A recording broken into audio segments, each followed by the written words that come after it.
Phobie Survival Guide entry number 7, Gravedigger. Get a pair of scissors and cut Gravedigger's hands off and stomp on his 4 toes, then yank his hair.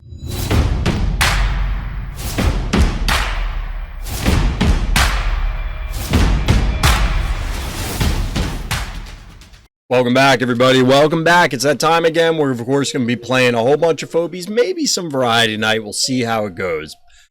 Let's switch over.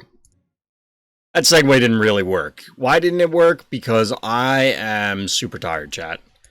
I'm real tired tonight. We'll see how tonight goes. My goal is to actually play a bunch of games tonight, if possible. Sound was just really loud. Because I really want to test the new format tomorrow. We're not going to be doing a ton of reviews tomorrow because we do have to do the pack opening, assuming I'm going to do that. If not, we'll just kind of play it by ear. So the game plan tonight is we're going to be playing some Arena.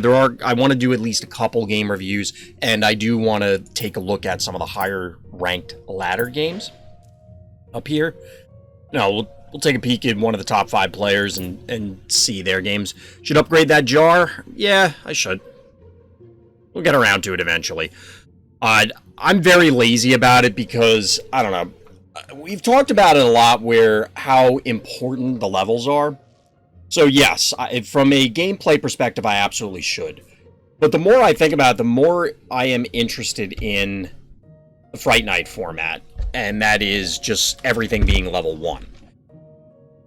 I don't personally get to play it that much, because it basically only comes up when, it's funny, I just noticed there's like holes in my shirt because of the green. I'm wearing a turtle shirt. This isn't like literally a black spot on my shirt. This is because of the green screen, so it sees the green as the background for Phobies. Like, let me see. Yeah, you can kind of see it change. This isn't a great background for it, but anyway. Point is, I would love if there was something official that's level 1. I think that's what it comes down to. I don't mind organizing events, and I really need to get to work on Fright Night number 4, but I didn't really get the feedback that I was hoping, and that isn't, oh, well, people responded in a way that I didn't like. It's, people just didn't respond. Like, unfortunately, we just didn't get a lot. I didn't get all of the players from the initial survey, and then for the follow-up one, which was open to everybody, I got like 6 responses. Like, I just didn't, there weren't that many people responding. Now, part of that is, I guess I could have advertised it elsewhere. It's still live. It's not like I pulled it down and it was a temporary thing. So people could still submit surveys, submit responses, whatever. But I don't really know how to interpret it. So I think basically the way I'm going to have to take this is just do whatever I think is best, which right now I'm leaning towards changing the format. I'm leaning towards still doing a 1-day event, but either capping it with less players. So let me rephrase that. The leading options right now are a 1-day event where we literally do everything, and I cap it with less players and or do best of 1. And then I'd have to change a bunch of the formats, a bunch of the format associated with it, because like that bands don't make a whole lot of sense. I mean, you could still do them, but it gets weird. You know, there's that. There's not cap it or cap it and split it up. So we do the Swiss on 1 day and then top 8 on another day, probably the following day. That would probably be a challenge for a lot of our international people because they're already playing at 10 o'clock at night to 3 in the morning, and then we're asking them to do the same on what would be Sunday into Monday. So I'm not sure. It's just the logistical challenges of doing some of these things. There are a few people that are hell-bent on wanting the async format and just stretch it out over a couple weeks. I really don't like that idea for a variety of reasons. I think it's just logistically problematic. It actually, truthfully, is probably easier on me because I just tell people, hey, figure it out. basically. Like, it's your problem to get the scheduling going, and then I would have to step in when somebody, you know, like both players can't meet up, and then we have to figure something out. So I'd have to lay out ground rules for what would happen there. Presumably a draw, and then anything in the top 8, we would do whatever, I guess. I don't really like that format. It's just kind of annoying. I think people lose interest in the event. The people that are playing, that is. Obviously, it's not going to be great from an excitement perspective because it's stretched out over an extended period of time. I don't know, it doesn't feel too dissimilar from Ladder other than the format, but maybe that's fine. I don't know, I'm still kind of torn. We'll have to see. Quick aside, everybody, before we get into the actual content, I was accepted into the Phobies Content Affiliate Program, the content creator program, you might call it. Shout out to the Phobies team, and thank you for that. But the reason I'm telling you, everybody out there, dear viewer, dear listener, is to let everybody know that I do receive some compensation from the Phobies team as a result of being part of that program.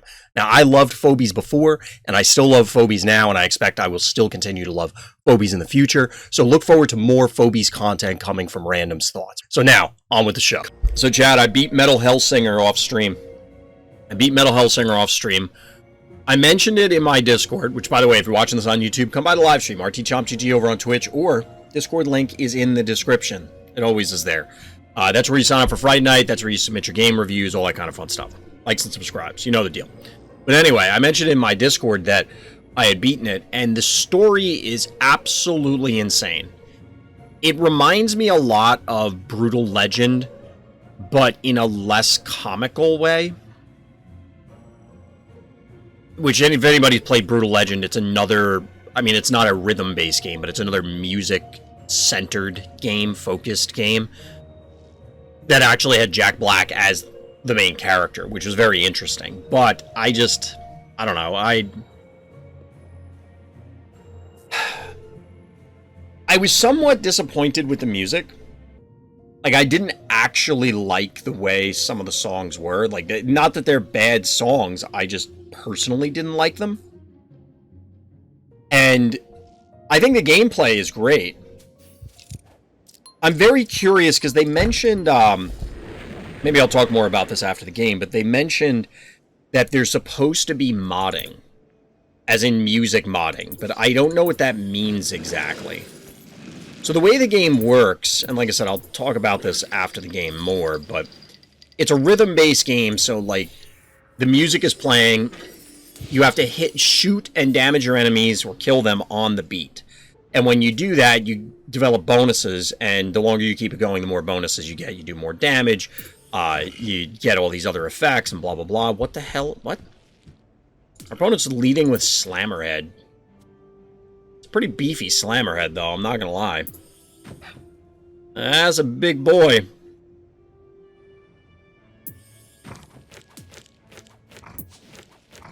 Level 11 Slammerhead, huh?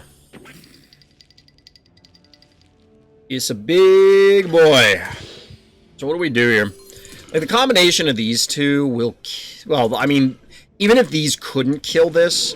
with help, it absolutely would kill it. So we're gonna probably supplement up here with a Gin Sting. This covers both points. They could come down here and boop this, but okay. Actually, you know what? We'll do this. We'll put the Gin Sting here. Slammerhead is gonna slam you. That sounds like a 90s commercial for like a board game or something.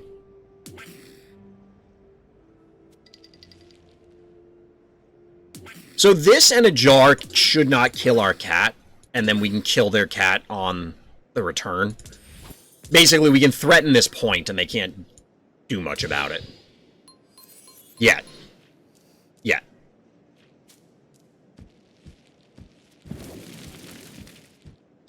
That is a bold move, Cotton. I guess I can't punish this. This is only going to be, like, 9 and 5 is 14, and 3 is 17... We're only going to do about 2k to this, if we sunk everything in, which is not really worth it.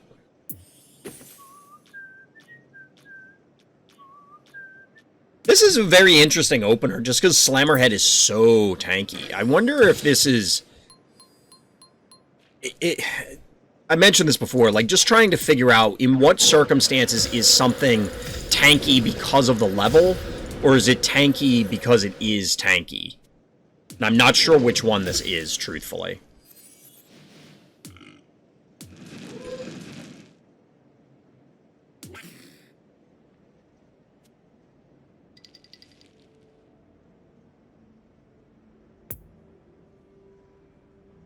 What do we want to do here?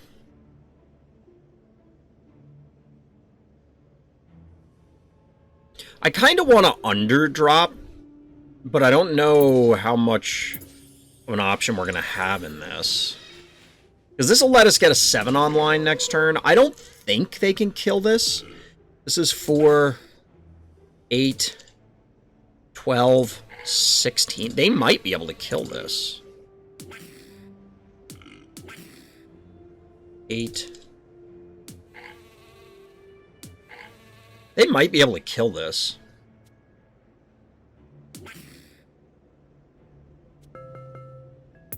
Huh. We're going to back this up, because I think they can possibly kill the Jin Sting.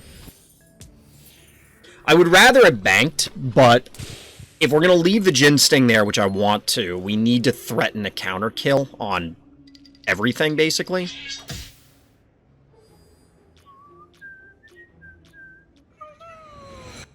So they probably kill this now. Okay, maybe not, because they're not going after it.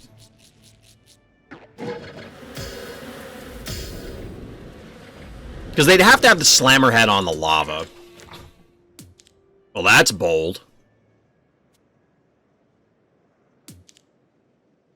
That's really bold. We're obviously going to try and focus on killing the Jin Sting, but that's going to necessitate killing this Contortio without anything else. 1, 2, 3, 4, 5. So we can get 2 Phobies on board. One of which will probably have to be Gesundheit. But we got to focus on killing this first.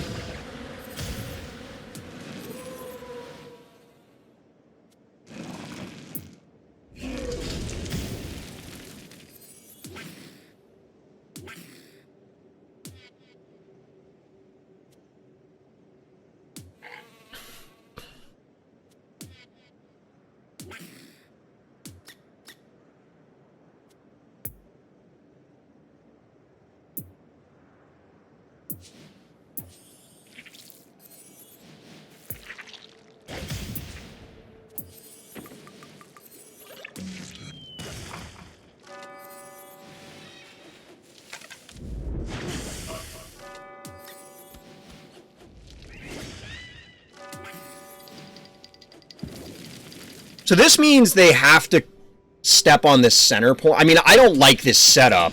We haven't banked at all, but, you know, we've wiped out a majority of their forces. If they try and come after the snowball, then we can put a lot of pressure on their Hevo. I don't know that we kill it, but we can pressure it a lot. Better kill Contortio, I guess. Yeah, there might have been a better way to do it, but we had to. Apparently Ozzy and the Cockroaches got a reboot, to be honest. It's just Ozzy and the Cockroaches, but new art style. I don't know what that is, Taco. Like, legitimately, is that the Ozzy I think it is?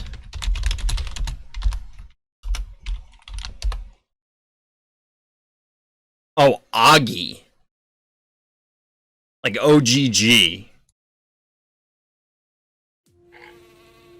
Which I still don't know what that is. Oggy and the Cockroaches is a French comedy animated television series. Never heard of it before.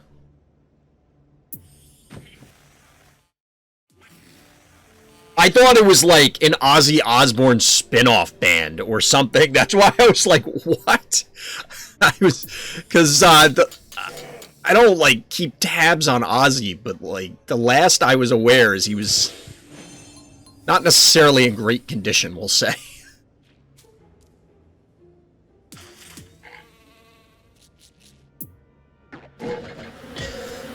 It's basically Tom and Jerry, okay.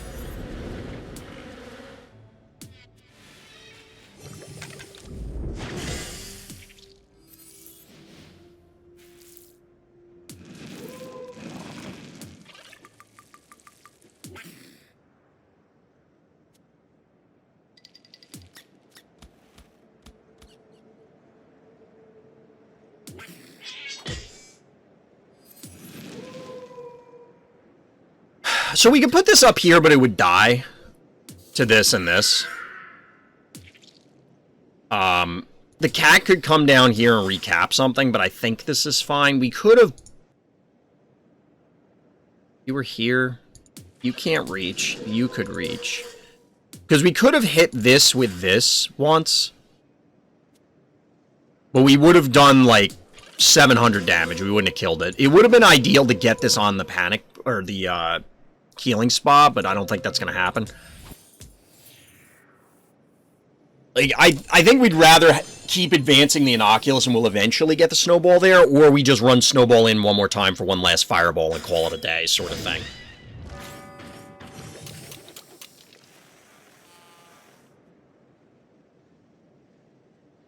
You know what's funny? Speaking of Tom and Jerry, because we've talked about Multiverse before, I legitimately don't know if there's anywhere you can watch Looney Tunes now.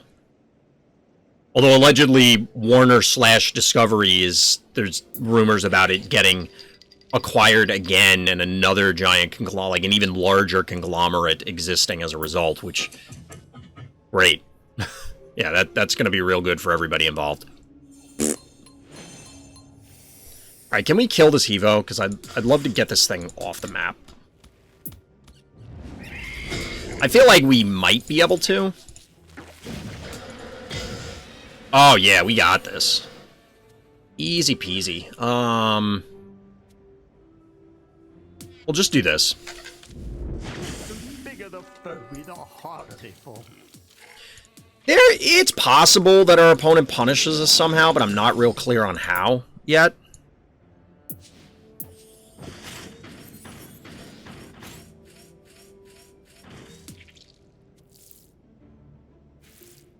One, two, three, four, five, six. We can't get another one until something dies, which is unfortunate. I would put the jar here. I could have taken a pot shot on something, but then Electric Cat and jar probably kills it. Maybe it would have been worth it because then the Hevo obliterates them all. I don't know.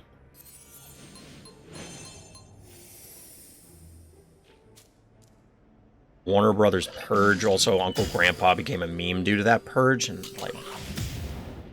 That is a very strange set of sentences, Taco, to the point where, like, I am legitimately confused as to what the hell you're trying to communicate. Like, I'm legitimately lost as to what you're trying to communicate to me.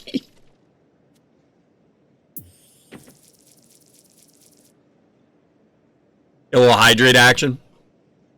Gotta stay hydrated.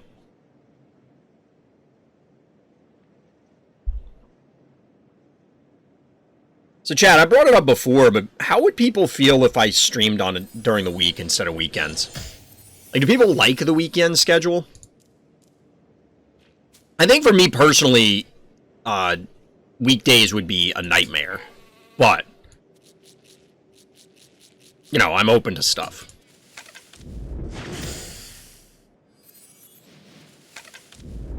Actually, you know what? We kind of want to do this.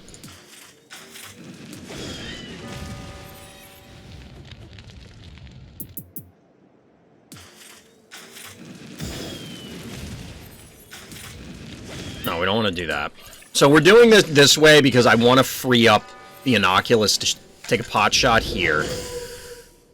We rotate this out. You end up here. And we just inch everything closer, basically, is the point. Nothing can reach us right now. I mean, the spider is a threat. 4, 5, 6. We should get our own spider online, actually.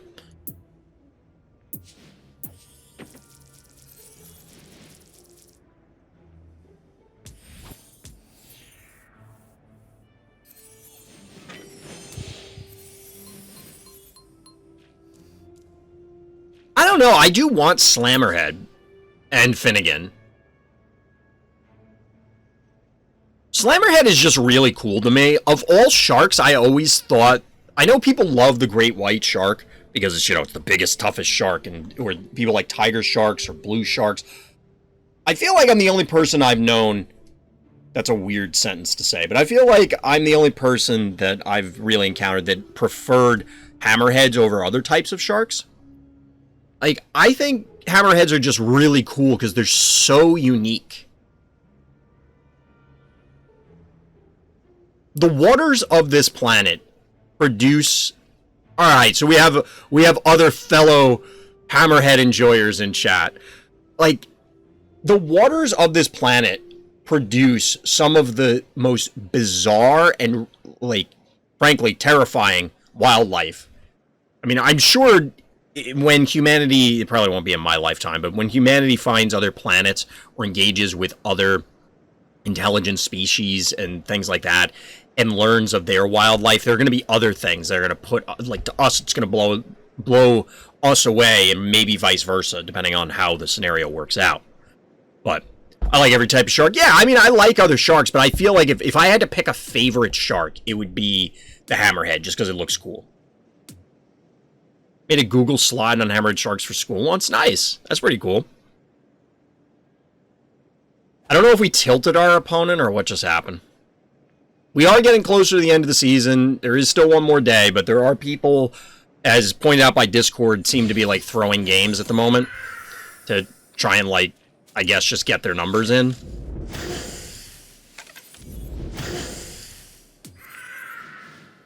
So we're not going to look at Gift Horse in the mouth. Where are we?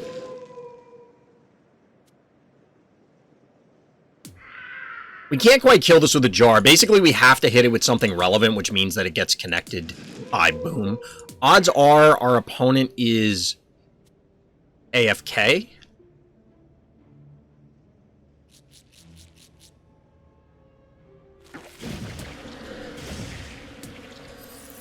So this could be a really bad trade, hypothetically.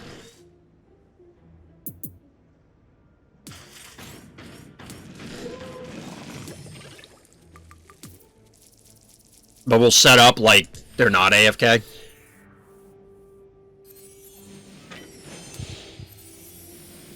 GG.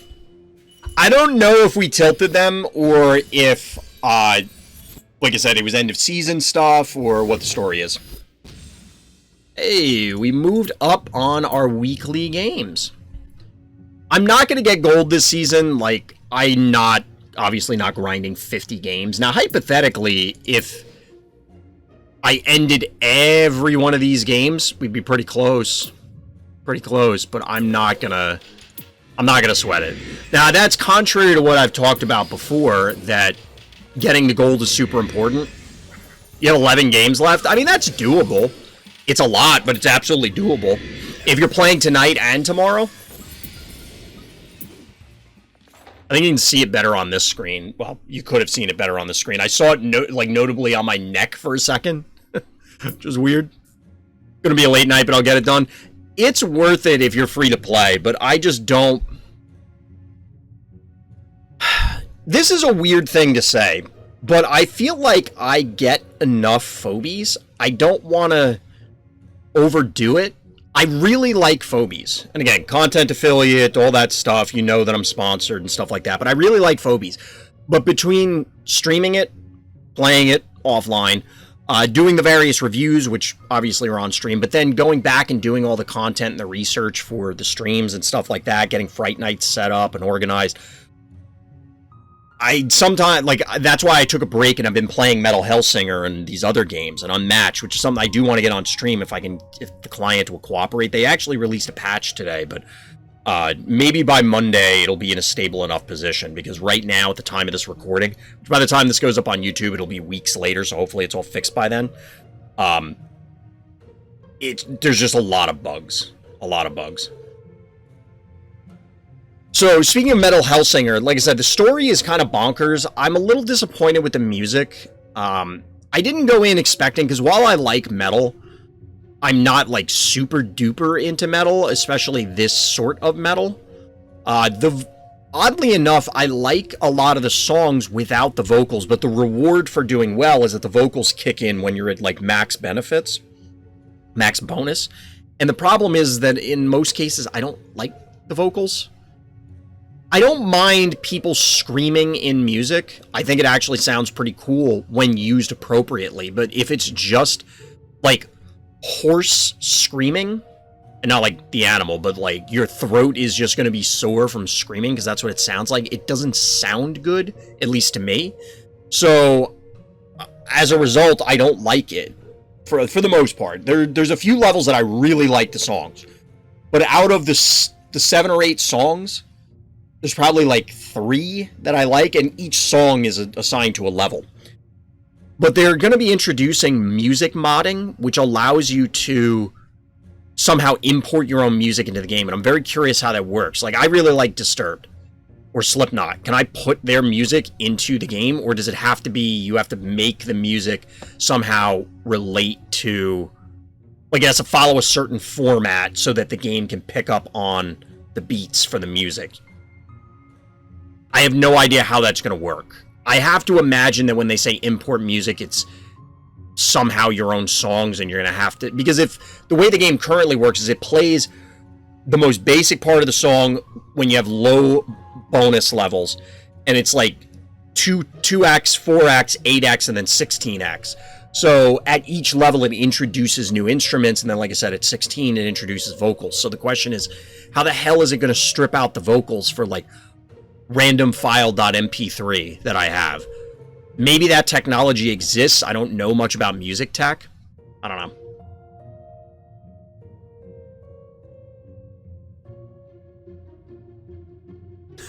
Debating about how many games to grind. As soon as the word grind comes in, I start checking out, because it's not something I want to do. I don't mind grinding things, and if I was free to play, 100% free to play, and I was not part of the content affiliate program, hence why they're giving me stuff, I would be grinding more. But I think that would also be burning me out on the game, because honestly, Phobies, if you play it quote-unquote right, I feel as though it's very, very draining mentally. I think Phobies does a lot, or requires a lot of mental effort when you're playing. Now, when I'm streaming, we've talked about it before, the streamer mistakes and me just doing things, that's one thing. But when you're seriously trying to, like, focus on playing Phobies, I don't know, I feel like I have to actually... I can't multitask playing Phobies as much as I do with other stuff. Which, yes, okay, that makes sense, right? I don't know what my response to this setup is. I haven't gone second on this map a whole lot.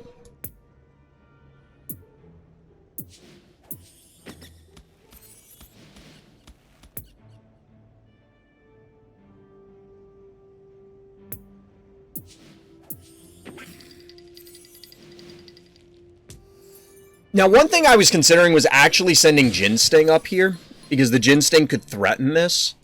The problem is it moves up, fireballs the Jin Sting, then gets yoinked when I kill it with the Jin Sting, and then whatever their follow-up is possibly beats me up. I don't know.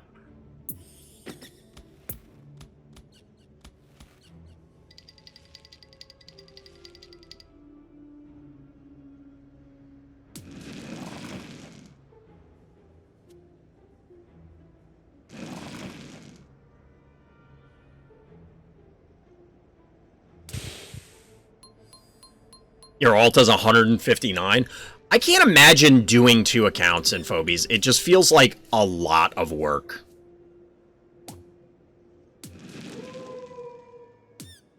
This possibly dies to a combination of these.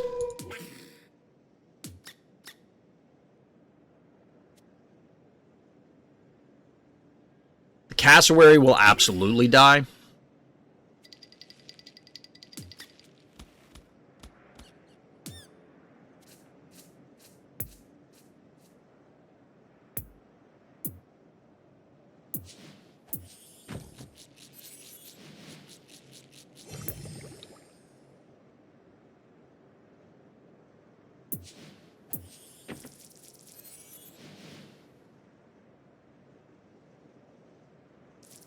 So if we put this here,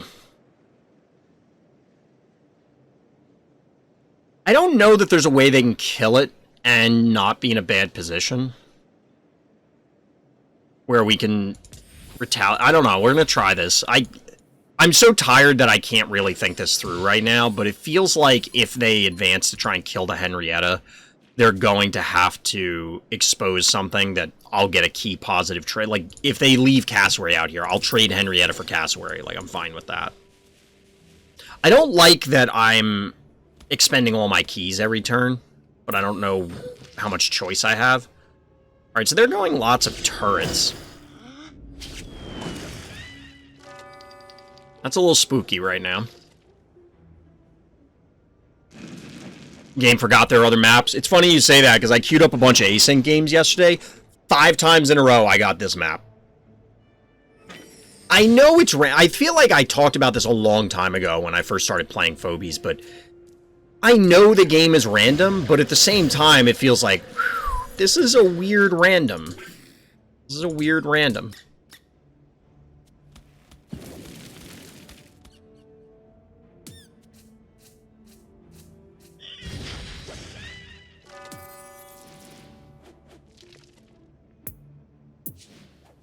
Oop.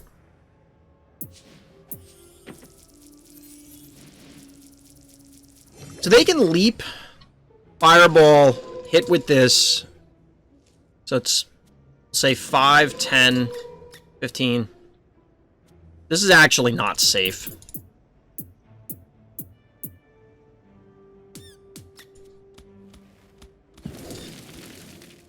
We will do this.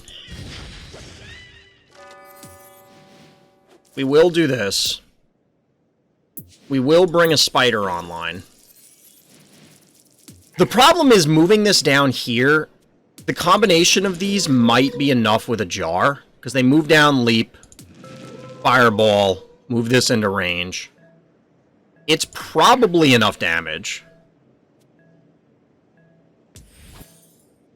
The challenge here, or biggest issue here, is this Henrietta is just going to die, and we don't have a real good way. Like, there's no way to keep it alive.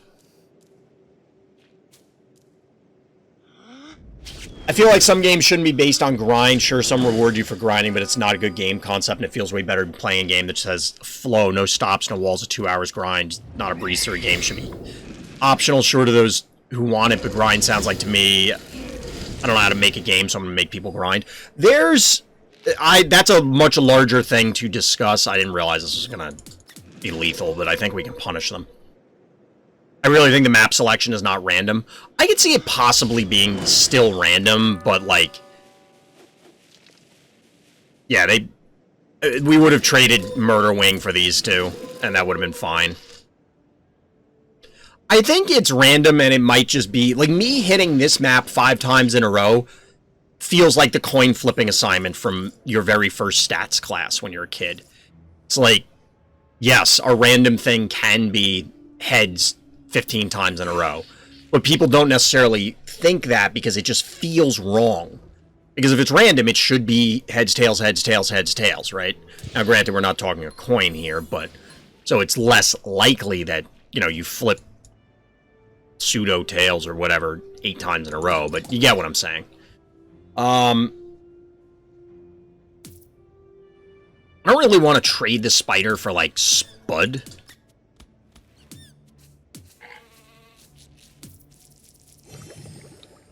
So they go up here, they juice this, it's 8, and 5 is 13, 17.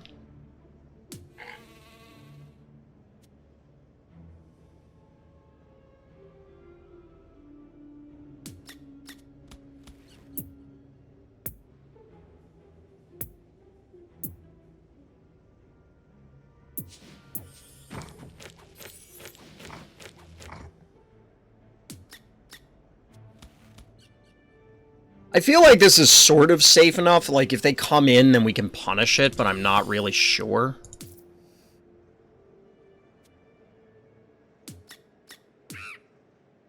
This is 9, 13. They 100% kill the spider. They probably get this Jin Sting as well.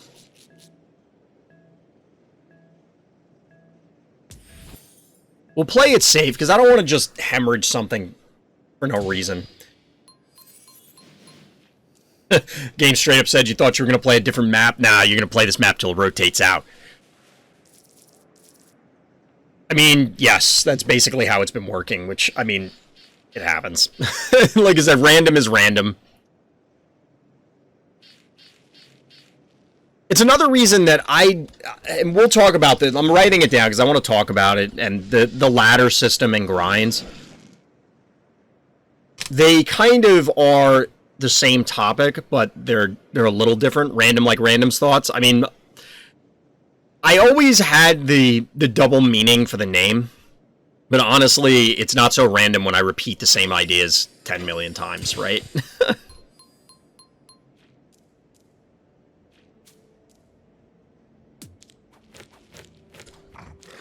That is the mark of a master.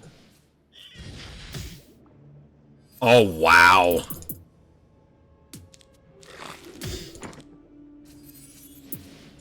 We probably have to be a little more patient. I don't think this is worth this. That feels like a breakthrough. Yeah, we would need this.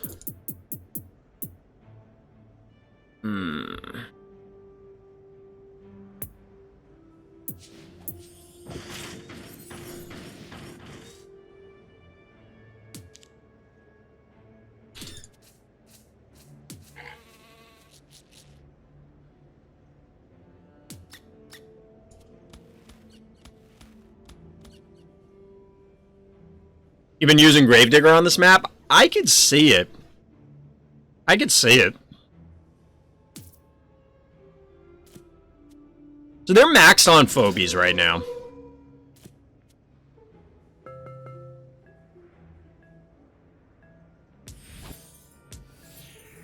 If we're going to stage the counter push, I just don't want to lose anything this turn. We're going to try and be a little more patient about it. That's the biggest thing with Phobies is patience. We can't be too patient, because now we're down 4-0, panic point-wise. I could have capped this bottom point with Contortio, but I want to flip one of the points. If I can help it.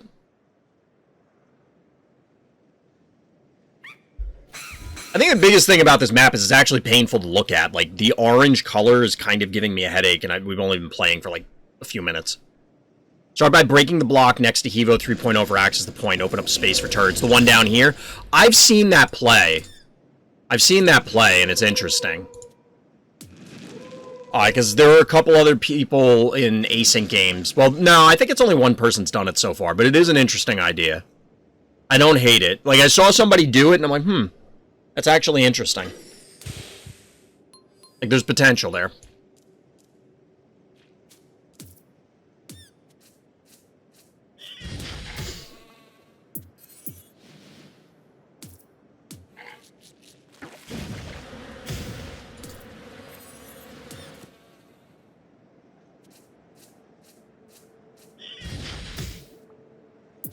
We're gonna have to meatball this stupid thing I keep forgetting.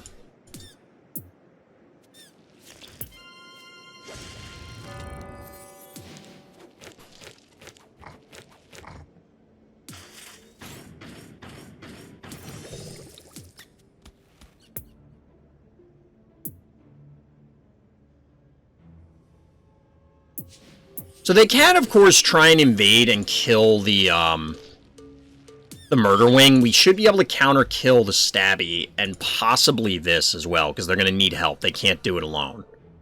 Because it's a combination of these. I guess we could swap these two, and then... Well, Hevo's going to have to stand on the lava anyway. It would be whatever comes out of spawn. We'll go with this for now. But yeah, I do like that idea of breaking this bottom block. I'm all about different openers and trying different stuff like that. Imagine using turrets only for a game. I mean, that's basically the small maps. Like, that's a regular game on the small maps. I know it's not literally only turrets, but... The awkward thing is when Gravedigger comes off cooldown, I never know when to break something else or craft a new obstacle. It's tough. It's definitely tough.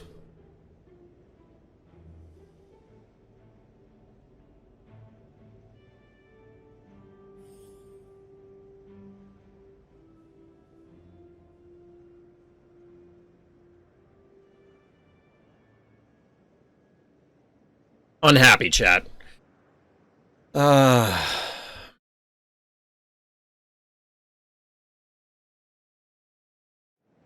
Internal server error.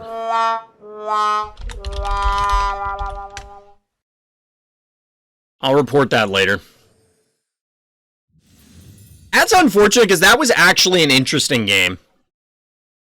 That was actually like I've had errors on some games where it's, you know, the game was over one way or the other, or the game just started and it's like, okay, whatever, the game basically didn't happen.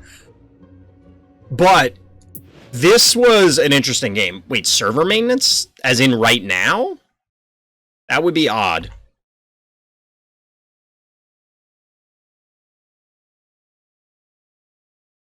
I don't see anything. At least not in Discord.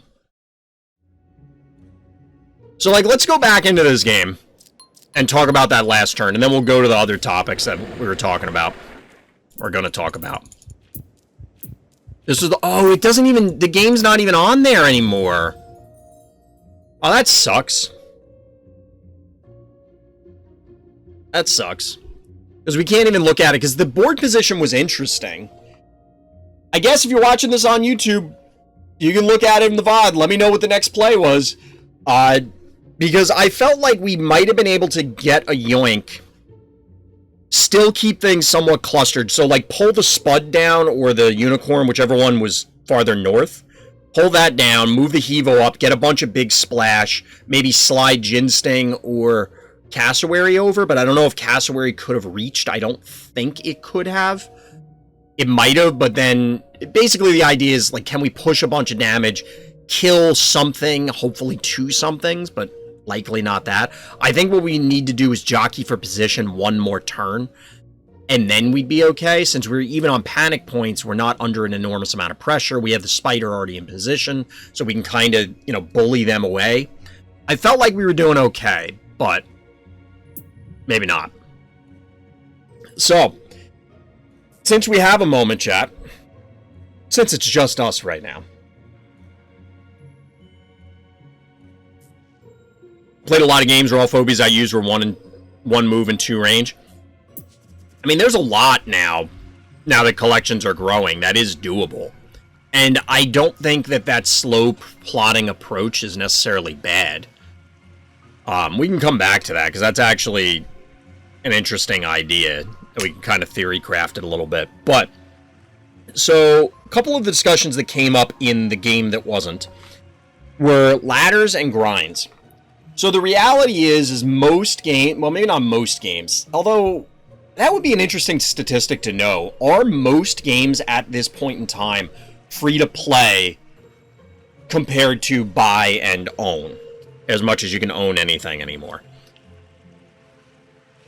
Because of the quantity of just, like, crap shovelware free-to-play games, I wouldn't be surprised if there was a ton, like, free-to-play way out, like, completely outstripped paid-for games. But I could be wrong.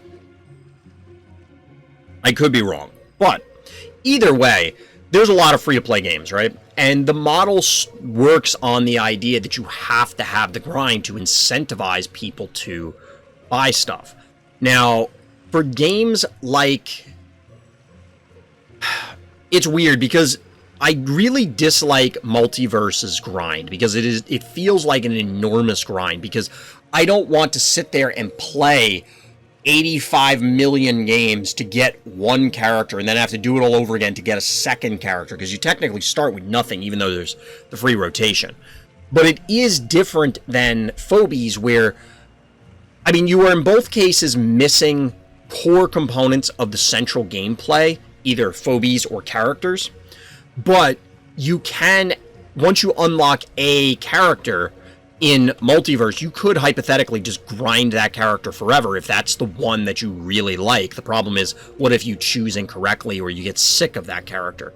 Similarly, in Phobies, you also have all that, but you have the added concern of, well, I just can't deal with X, Y, or Z because I don't have the appropriate counter phobia, or I'm missing this gap in my collection until either I hit a certain stress level, aka like the Moffats, the Clinicos, the whatever, or you get lucky and do open them in your free-to-play packs.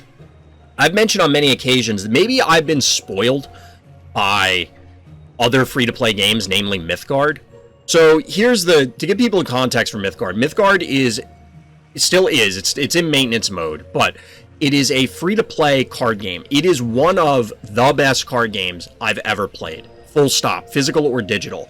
It is probably the best digital card game I played. I think the depth of strategy, the love that went into it, the universe, everything.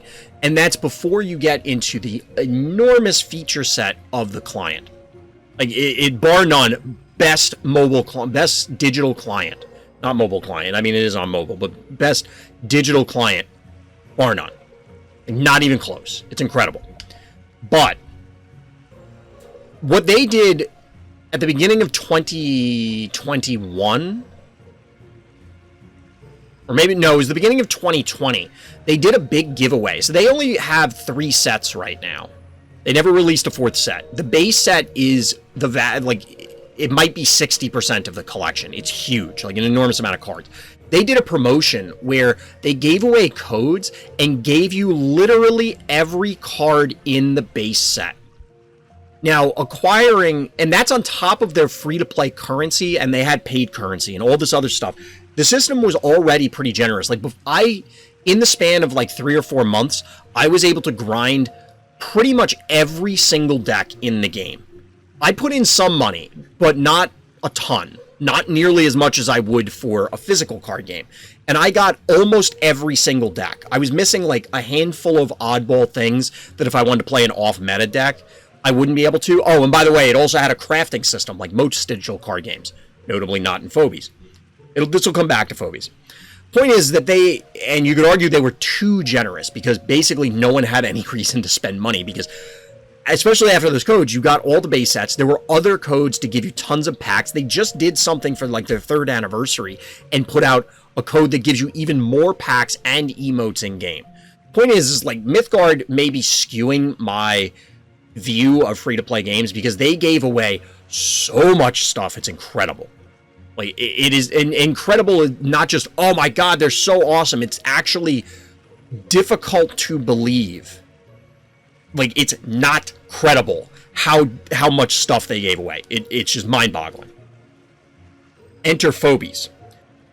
I mentioned this before, and look, I love Phobies. I'm part of the content affiliate program, but I'm going to criticize it when I feel that there's a legitimate criticism. And I think that this monetization model sucks. I think that it reeks of mid to late 20-aughts. So, like, think of mobile games between 2004 and 2010, we'll say. And maybe even after that. Where it just felt like, yes, you'll just hit a wall and you can't progress. We've talked about it on the last several streams, and we'll probably talk about it tomorrow after I do the pack opening, but a 500,000 experience? Like, 500,000 experience to like go up 2 levels or a level and a half. Like, that's a lot of grinding. Now, I get it. They need to make money, and I do not fault the devs. They decided whatever their monetization model, and we just have to live with it. But I think that there is room for improvement.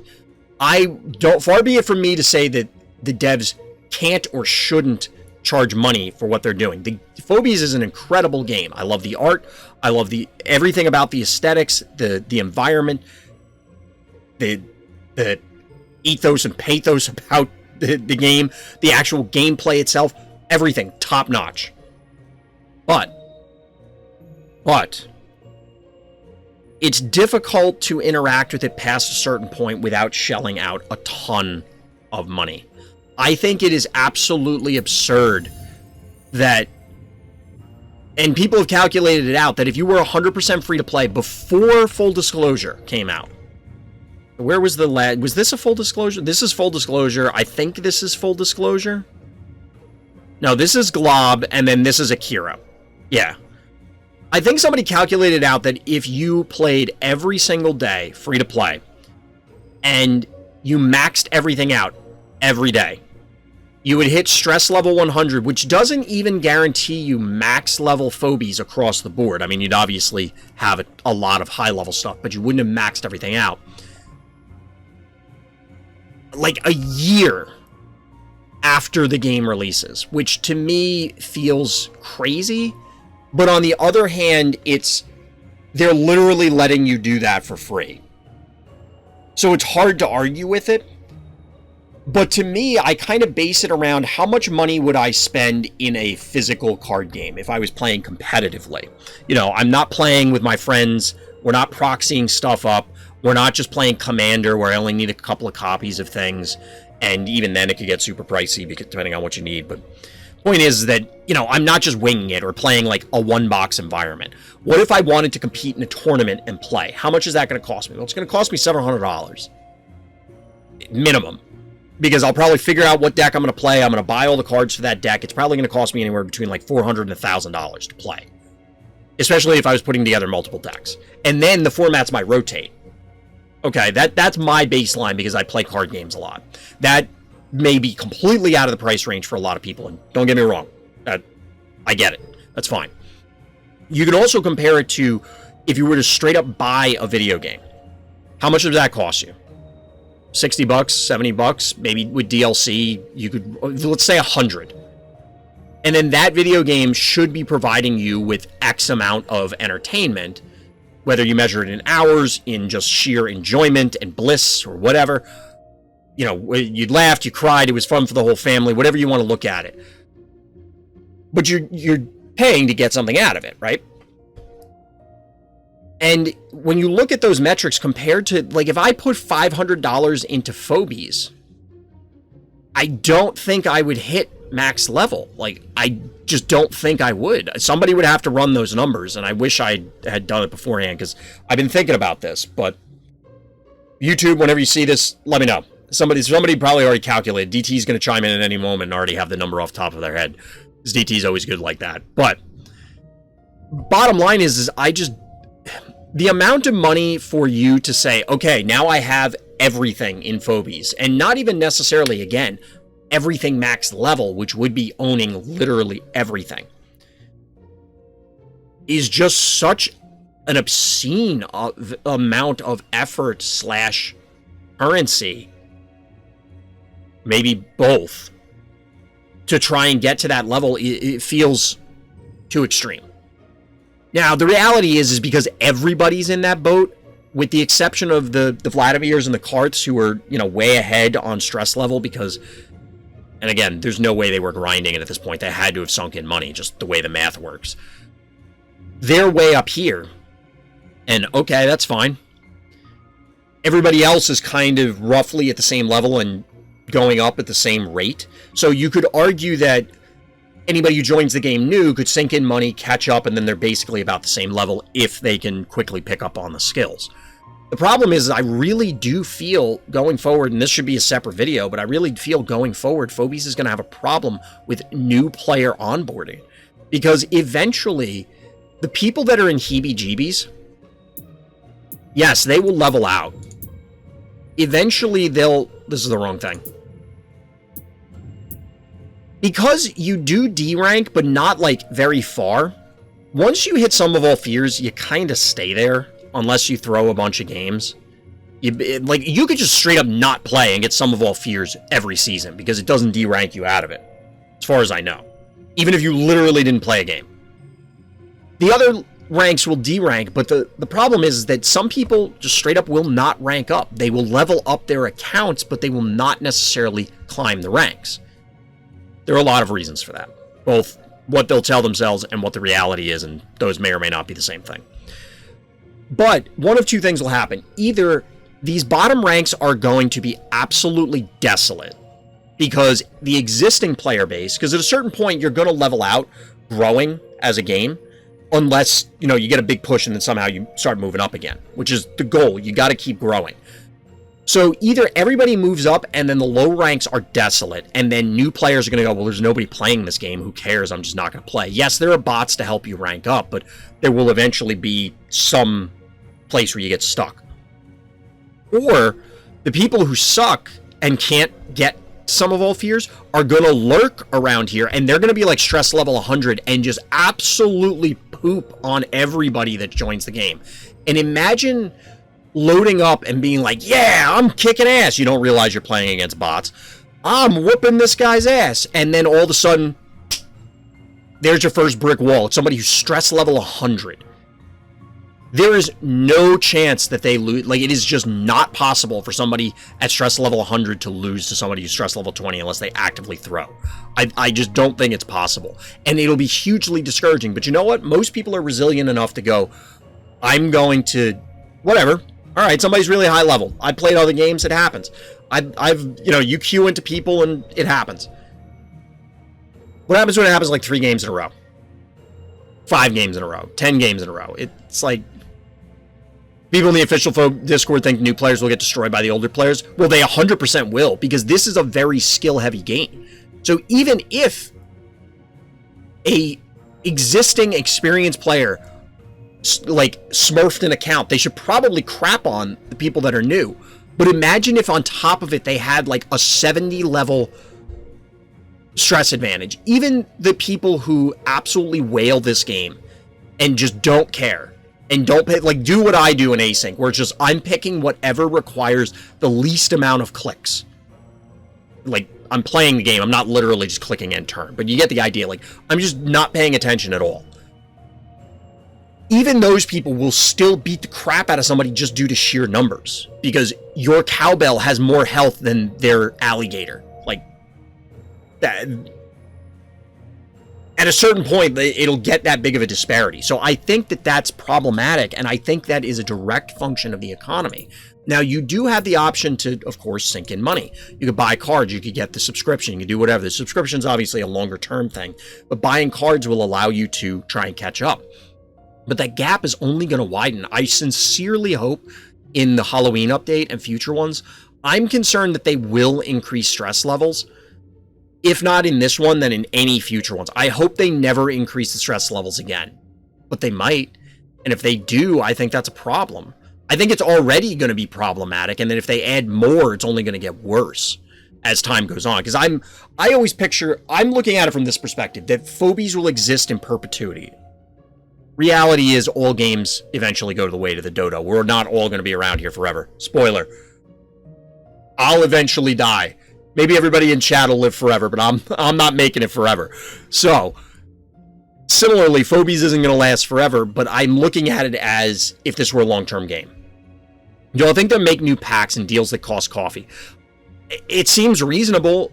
I've suggested, and a lot of other people have suggested, like, what if you had a Phobie species pack, like a dimensional pack, an undead pack, or whatever pack. In my opinion, I don't understand how this game does not change the economy in a fairly significant way at some point down the line. I just don't see how they can expect people to do this. Because imagine just starting, oh, I found this cool new game, great. All right, I managed to rank up into, I keep clicking on the wrong thing. Like, I managed to get to horrors. Yeah, I made it out of the basement. I'm doing pretty good. I know what I'm doing. And then you play those people that are stress level 100. It's like, wow, I need to get some new stuff. You know what? I like this game. I'll sink some money in. How many packs do I need to buy to get to that level? I don't know, like 1,000? I'm making up numbers. But it's a lot. Like, it's a lot. I wish in-game event would be in an update to really help new players progressing. That's exactly it, Onda. So, they did do that brief window, which gave me hope. So we'll get to the ladder discussion after this, but just to keep talking about the grinding piece. They did do a couple weeks ago, at the time of this recording, that brief, like, weekend where everybody got double XP. Now, I don't know if that's stacked with the subscription. I assume it did, but I don't know. That needs to be made permanent. Like, real talk. I think that needs to be permanent, because otherwise I just don't see how, or give people who just start the game at the very least, give them a one-time buff to catch them up to like level 50. And I'm not exaggerating. Like, at this point, for somebody to compete, I think they should just skyrocket. Like, if you are under level 50, right now you get an account-wide buff that gives you double XP until you hit level 50 or something. I think that's what needs to happen. But I think double XP weekends or things like that should happen more frequently if they're not going to be permanent. I don't know how else they catch people up because, you know, you can't have enough contests. Like, you can't give away that much coffee because the company won't be making money, but also, like, I don't know, this is a big struggle. I think this is a big struggle. Well, they changed the economy for the worse. Remember when the week XP boost was 70 coffee? I've never actually looked at them, so I have no idea what the prices were or are. I don't remember that being the case. Was that in, like, beta, Moscow, or was that after launch?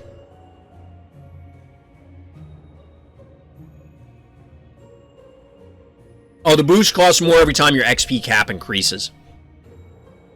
I didn't know that. Actually, maybe you said that before, DT. I feel like that came up. That should not be the case. I get what you're saying, and I'm not saying that it's, you know, you're making that happen, DT, but I disagree that that should even be a thing. This should be whatever it costs forever. It doesn't matter what level you are. Under stress level 15, the XP boost for 7 days is 70. Okay. I mean, that makes sense within the context of the current game. I don't think that should be the case. I think, and that's why I prefaced everything with the Mythgard anecdote, is that does this game need to be Mythgard levels of generous?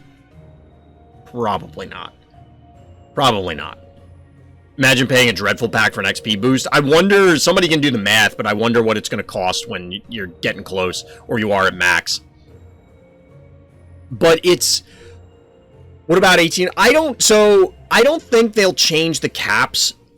If you remember, there didn't used to be a cap, or the cap was significantly higher for the number of async games that you could have going at a time. And this absolutely, like, there's somebody on the dev team that has, or maybe not directly on the dev team, but in the organization that has crunched the numbers. And there's a whole bunch of graphs that are real interesting looking, and it tells you, okay, when this line crosses this line, that's where we want this to happen. And when this line crosses this line, that's when this happens.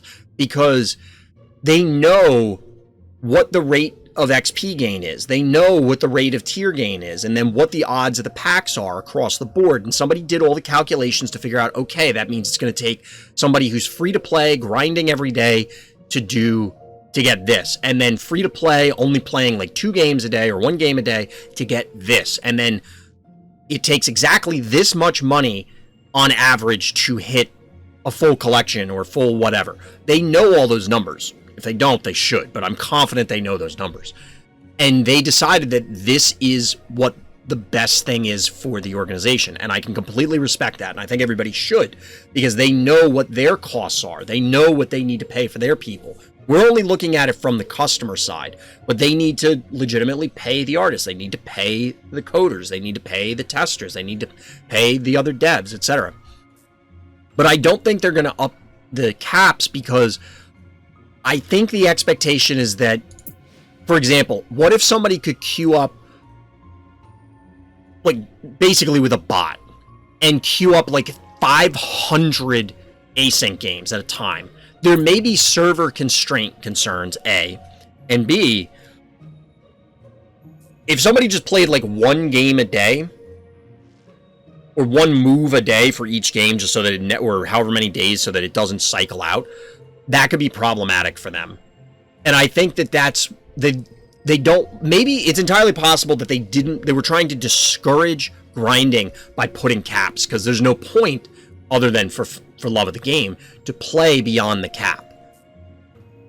And the caps are not that high, but they're fairly high. I think the cap should be gone, but I'm sure it's the botting problem, or part of it. Like, that had to have come up. Whether it's a concern or not is another story. The server space stuff, which kind of relates to the bots because of the way they have to store replays and things like that. And then also just how fast can people get things. And then also, like I said, the discouraging grinding. But putting caps on it means that people can, like, they will not get, I'll wait for Lippy. They will not get something before X, like whatever the line in the sand is, without spending money, because you just can't. Finally got to finish that full board wipe game. Can't wait to see your reaction to it. All right. I'm looking forward to it. Yeah, honestly, I've been losing games in async. I was Sum of All Fears too. I deranked out of it because I was just doing things. Like I said, I was actually close to Sum of All Fears 3 at one point, and then like a whole bunch of losses came in because it was absolutely just I'm not paying attention. But as far as the grinding goes, I would prefer the game was more generous. I think there is a fear that if people completed the collection aspect, you know, they had all the phobies and they were just grinding levels, or they had all the phobies and they already had all the levels, that the player retention would drop off. And that's not to say like people don't like phobies or that the game is not good. It's the reality is that people want the carrot to chase. They want to, oh, well, I just need to grind this next pack so I can get that last phobie, or the last 10 phobies, the last 30 phobies, or whatever. Or get the last few levels. I think there... Is it a legitimate concern? I don't know. I don't know what the actual numbers are. I keep telling myself I'm going to do the math, but realistically I'm not going to, because it's not a simple calculation. I guess it is, but there's randomness involved, and there's parts that we don't really know the numbers to. We have to make assumptions about the tier packs, because we don't have the information on it like we do on the coffee packs. Notably, it's not here. So, it's something. Alright, we're back, chat. So, what'd I miss? Personally, I think the tier cap is good for how it is the reason of limiting progress, so you have something to look forward to. On the other hand, the XP cap is BS. Yes and no, because I think that... So in my opinion, the realistic cap is reality. Could somebody just poop sock phobies and grind everything out consecutively to get everything? No. That just literally would not be possible. You'd probably die of, like, dehydration in the process. I'm not a doctor, but, like, I don't think it would be very healthy to do that. Point being is that I think if they got rid of the cap entirely, and you assume that there is no shenanigans, like somebody's not botting the game, I still think it would take such an enormous and ridiculous amount of time that it would be okay. With the exception of, and this is the other part, is that it does keep the player base in line. So, like, if there was no cap, whoever poop socks the game is going to be at an enormous advantage, even if they take time off to recover after poop socking. For anybody not familiar with the term, it was from MMOs where, like, use your imagination. You can figure it out. Anyway, so if somebody poop socks the game and they end up getting to, like, level 130, they outpace the current whales in Karth and Vladimir. So they end up way ahead of everybody. They take a break. Nobody else does it, so it takes them forever to catch up. They have this enormous advantage, and maybe there will be multiple players that do that. That could be problematic for the same reason, but they should, if they are good enough to do that, or provide such an advantage, that they should rank out above everybody, and it'll be annoying less people over time, is the point. I don't know. I think it's all... Like, we're making excuses for a system that actively harms the players, in my opinion. I feel like we're making excuses for a system that harms the players. This is a cool play, by the way. Alien Engineer, the master of the brony here. Because this is going to get all of this.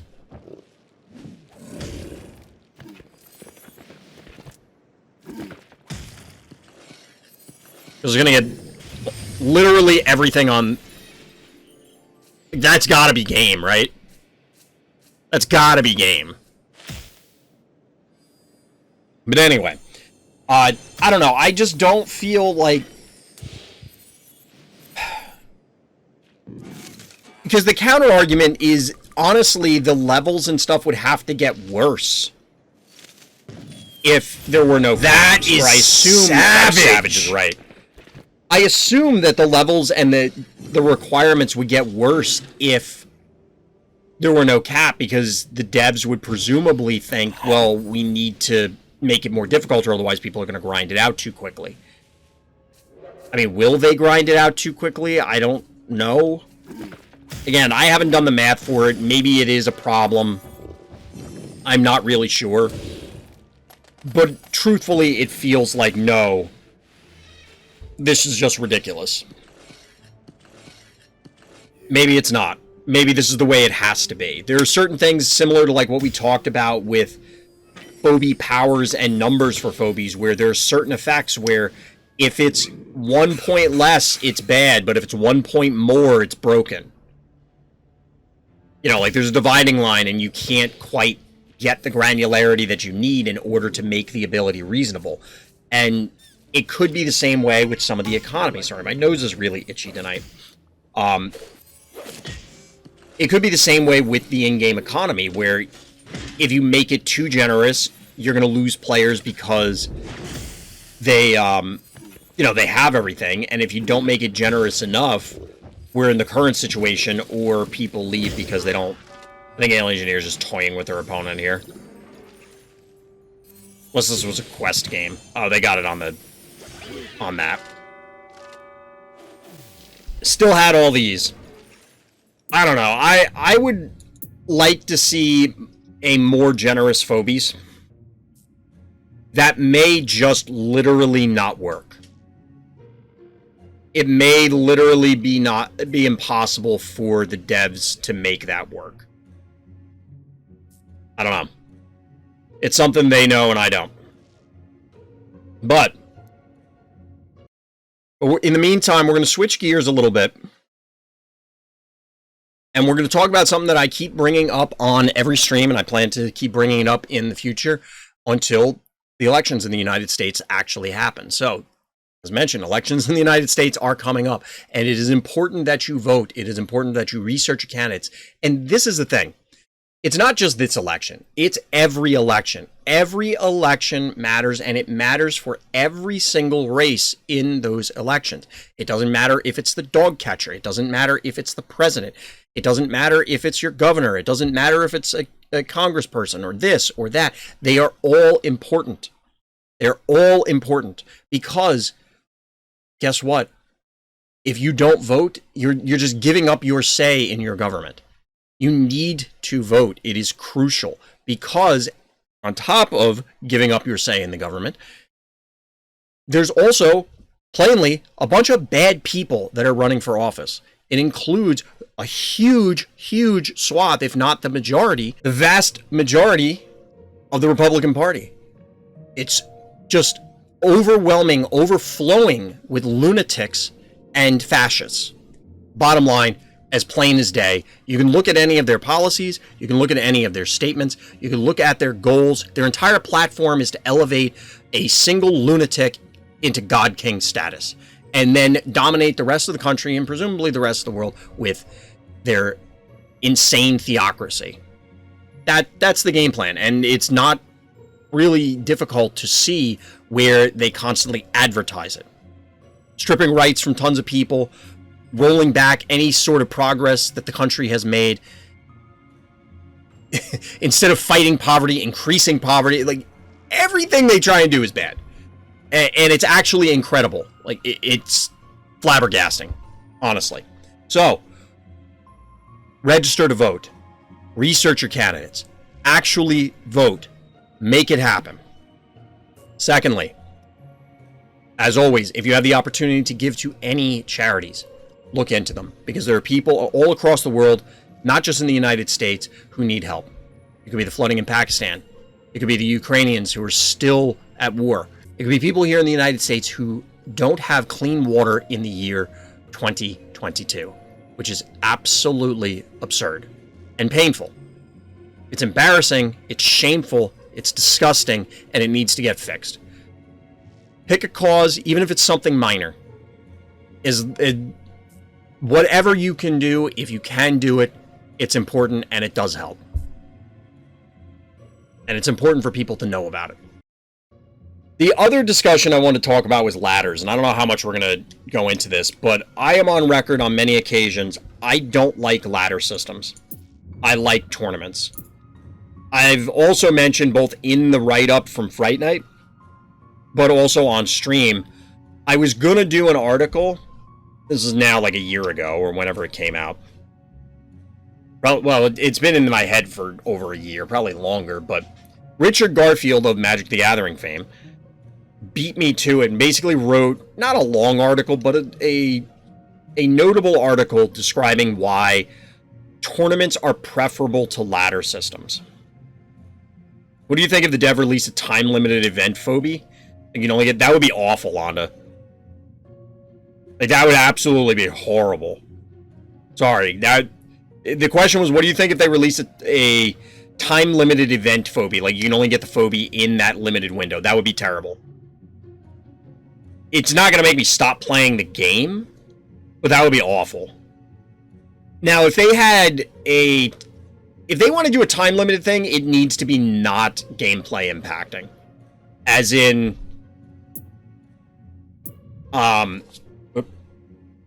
like, you get a special icon. This is the wrong place, but, like, you get something, like one of these or something. It was time-limited. They should never do that. That would be, like, an enormous balance problem. It's bad enough in card games where, like, that has been a thing before because, you know, when they're physically printing it, everything's time-limited, technically. Because, you know, once they stop printing them, there's no more. I mean, they could reprint them, but how good would the Phobie be? It doesn't matter. If it's even remotely usable, it would be an unfair advantage for anybody who played, and then everyone subsequently who missed it because either they weren't playing or they could not complete whatever the objective is, cannot participate. And compared to card games, this is the part of the comparison, I'll come back to the latter part, is that in card games, you can make the argument, well, what if they just never draw that card? Then it may as well not have existed. Well, guess what? In Phobies, you will 100% of the time have access to that Phobie. Like, always.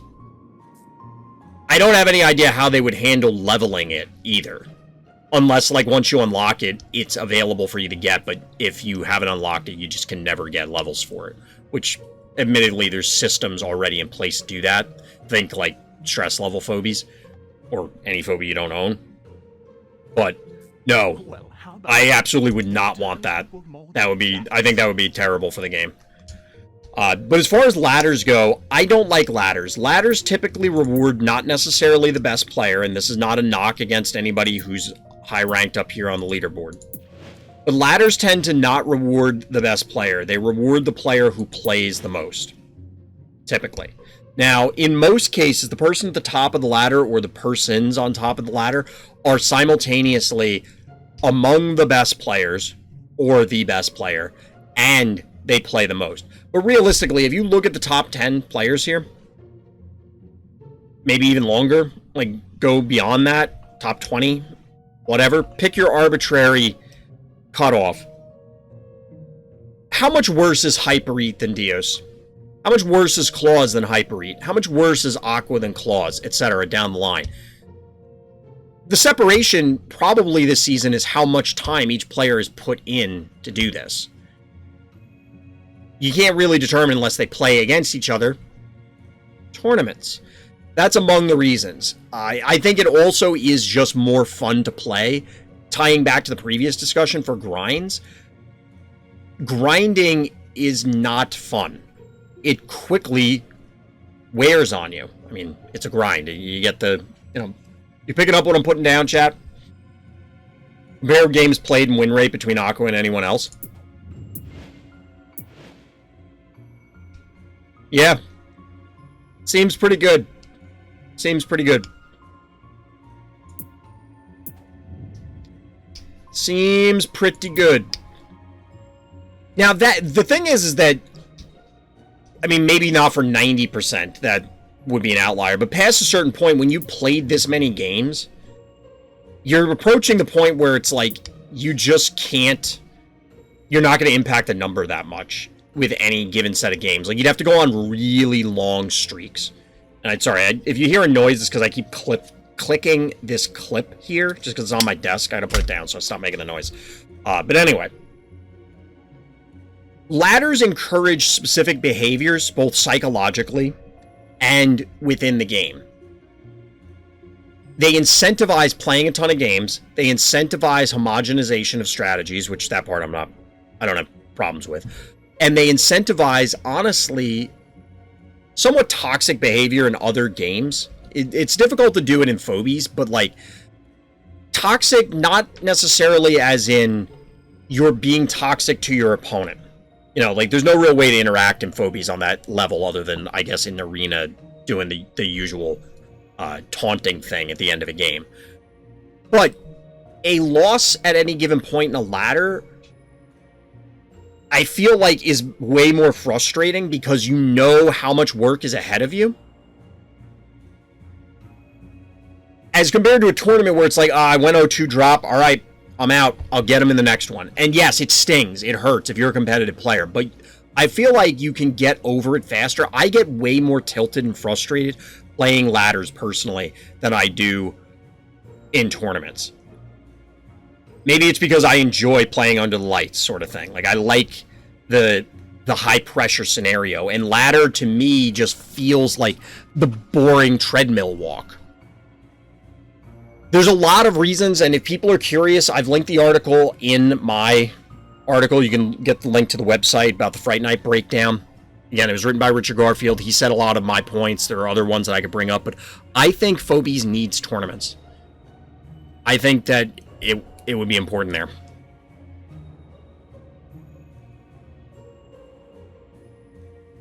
A lot of time-limited stuff requires some broken stuff to get, or just a doo-doo broken card. Yeah, it's kind of binary, the way it's going to be. I think that not impactful Phobie is the best way for the devs. They're planning on releasing time-limited Phobie, just like a 1 key to have a unique appearance. The problem is that a 1 key is very valuable. Like, a 1 key it would have to be like a 10 key. And the problem with that is, of course, a 10 key would be super impactful. I just think that they just straight up shouldn't do the whole time-limited Phobie thing. Like, I just don't think they should do it at all. Like, don't touch it with the 10-foot pole. 10-foot pole. Do you think a normal game mode would be good, like unranked game? No. I think it's a waste of time. The reason I think it's a waste of time is because it pulls people out of the existing queue. So you already have split queues between async and arena. And, I mean, I'm playing async now, and I encourage people to play both modes just so you can grind up resources, because, again, in-game economy. But the problem is,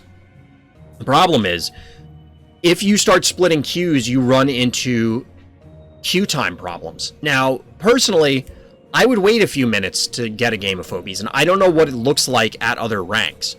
But if people are playing casual games, by definition, that means they are not in the ranked games, and vice versa. So you're inherently having the population, which can very quickly, like, it's gonna cause, especially at certain times a day, it's gonna cause enormous problems for the matchmaking queue. And how many people are just gonna go, it's longer than a minute? Fuck this, I'm out of here. Like that happens in a ton of games. Ton of games. On top of it, I don't see any meaningful difference between a casual game mode and what we have via frenemies, or just playing in the other mode. I think DT or Rail Engineer would have like an hour queue. Exactly, Onda. That's the thing. Like, people at the top of the ladder would legit... I mean, right now, it depends, because... You know, like Hyper Eat, Claws, like top 10 people, they're probably only playing those other top 10 people and occasionally people like me. But when you talk about people that are all the way down here in, like, strangers, I don't know what their queue looks like. But if you take half the population and dump them into quote-unquote casual, which I guarantee is going to be swarming with Greedlord McSweaty Pants, people that are... Because you know what's going to happen? Because this is the identical thing that happens in card games. The most recent example that I know of was Hearthstone. Although, I mean, that's not necessarily new anymore. But the biggest thing was they had a casual and a rank mode, right? So what happened? Everybody who could not cut it in ranked, but had a ton of money and bought all the cards, or had already achieved max rank, but still wanted to play and didn't want to harm their rank, would go into casual mode and just crap on everybody that was playing casual. Like, that's what it amounts to. And I think that that's the same thing. Like, imagine you don't, like, you hit Sum of All Fears 3, right? You hit Sum of All Fears 3 as stress level 115 or 101, and you don't want to lose rank. I mean, they would have to lose a ton of games, but like, so they go into the casual mode and start beating up people that are like stress level whatever. So you then have to introduce something that stratifies people to say that, oh, well, this person shouldn't be playing against this person because either they're way better or they have way higher stress level, and then you have ranked mode all over again. So it's like, what's the point? I legitimately don't see a purpose to casual mode in probably any game, not just Phobies, but like literally any game. It doesn't make any sense to me, because if you just want to play casually, do that in ranked, and if you lose, guess what? You're going to eventually get paired against other people that are either derping around or people that are bad, in which case you can still do your casual stuff. That's the way or just play frenemies. Yes, you have to jump through hoops there, but I don't see how casual mode doesn't become the haven for people who are bad at the game but have spent a lot of money and have an enormous amount of stress levels to just crap on people. Top 10 arena is hard to find a match. I've been there and keep meeting with the same people every time. It's so boring. I don't mind that, but I understand it. I don't know why I got out of here, because I was going to look at this. Because I've been in top 10 on here before, and yeah, sometimes the queues take a while. And I'm fine playing against the same people. What's a bigger issue is having long queues, because when that person logs out and you only have a viable 2 or 3 opponents, eventually you have to wait it out. That's the part that's frustrating.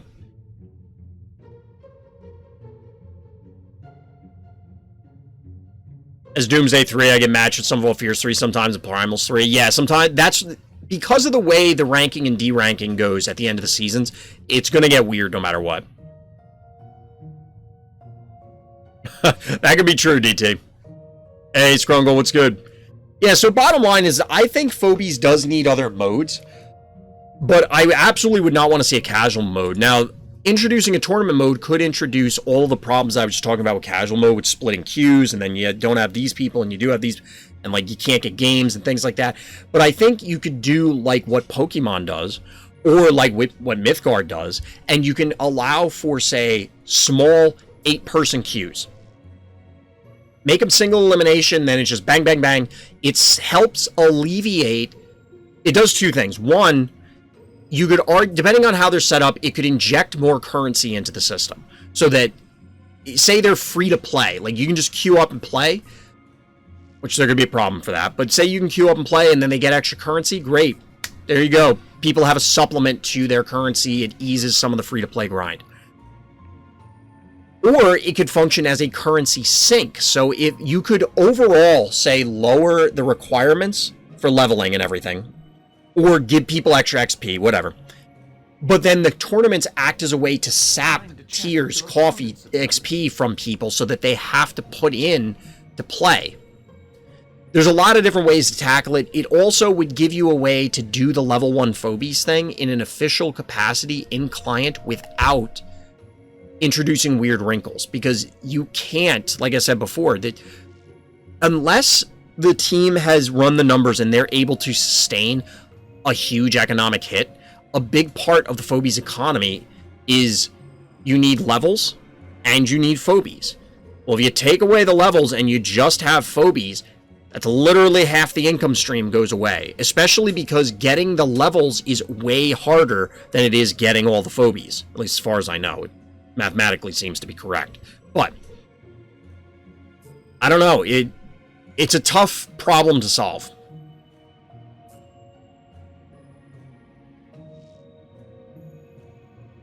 Well, that's exactly it, Onda. Like, once people hit whatever their personal goals are, they then run out of things to do. I enjoy just playing Phobies for the sake of it, but I understand that you can enjoy Phobies and be primarily motivated, at least at this stage, or maybe forever, by the acquisition aspect.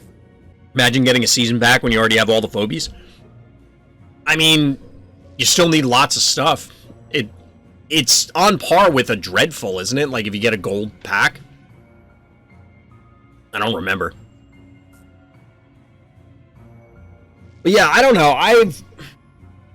It's tough. I want Phobies to do these things, but without knowing more about the behind the scenes, without knowing more behind the scenes about what, and these are things that I shouldn't know, and they wouldn't tell me, only the accountants basically are going to know what they're making money with and at what rate, because that's really going to drive these sort of things. I don't know how else you can do it. That is they got to keep the lights on, right? They got to pay their people. They have their own bills, and I don't have a problem with that, but whether it's grinding or it's ladder, I mean, the ladder is fine to have, but I want to see ladders kind of fall by the wayside overall in favor of more tournaments, and I think it would be more exciting.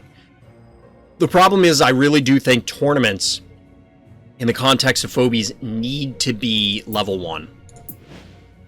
They need to be level 1, not the actual Phobie levels. And I think they also should be arena, even though I know people don't like that. Because running an async tournament is absolutely asinine. It's just insane.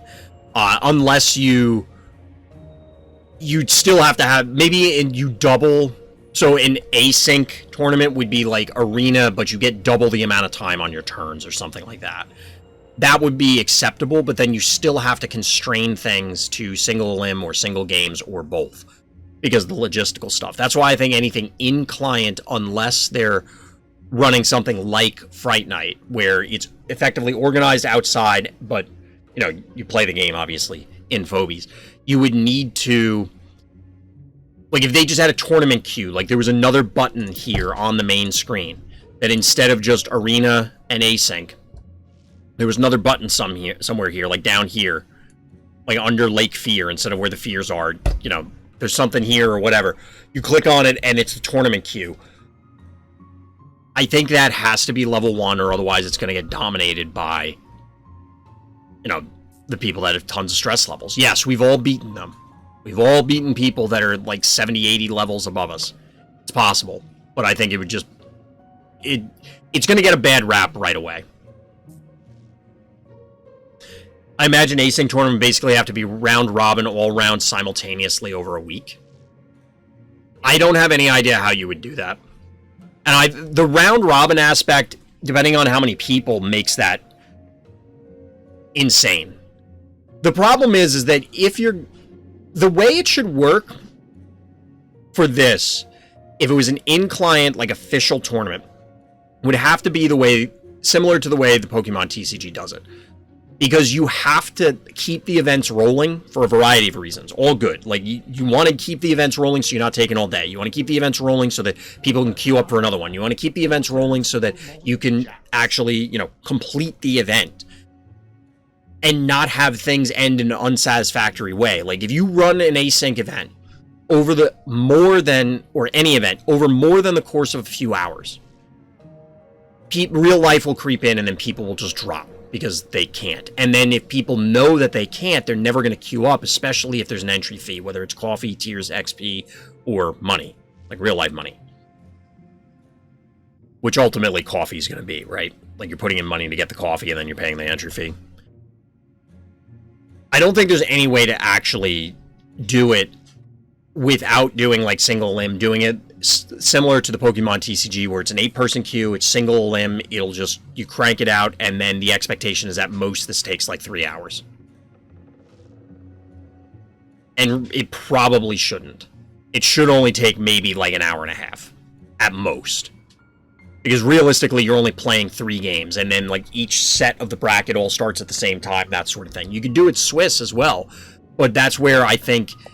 I want Phobies to have the Mythgard tournament client, but that is, like,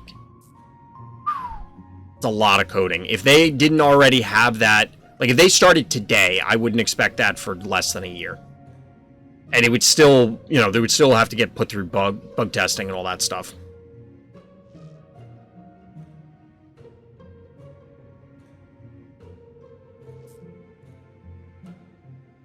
Well, that's the other thing about it, Onda, is, like, that's another reason that ladder systems are boring.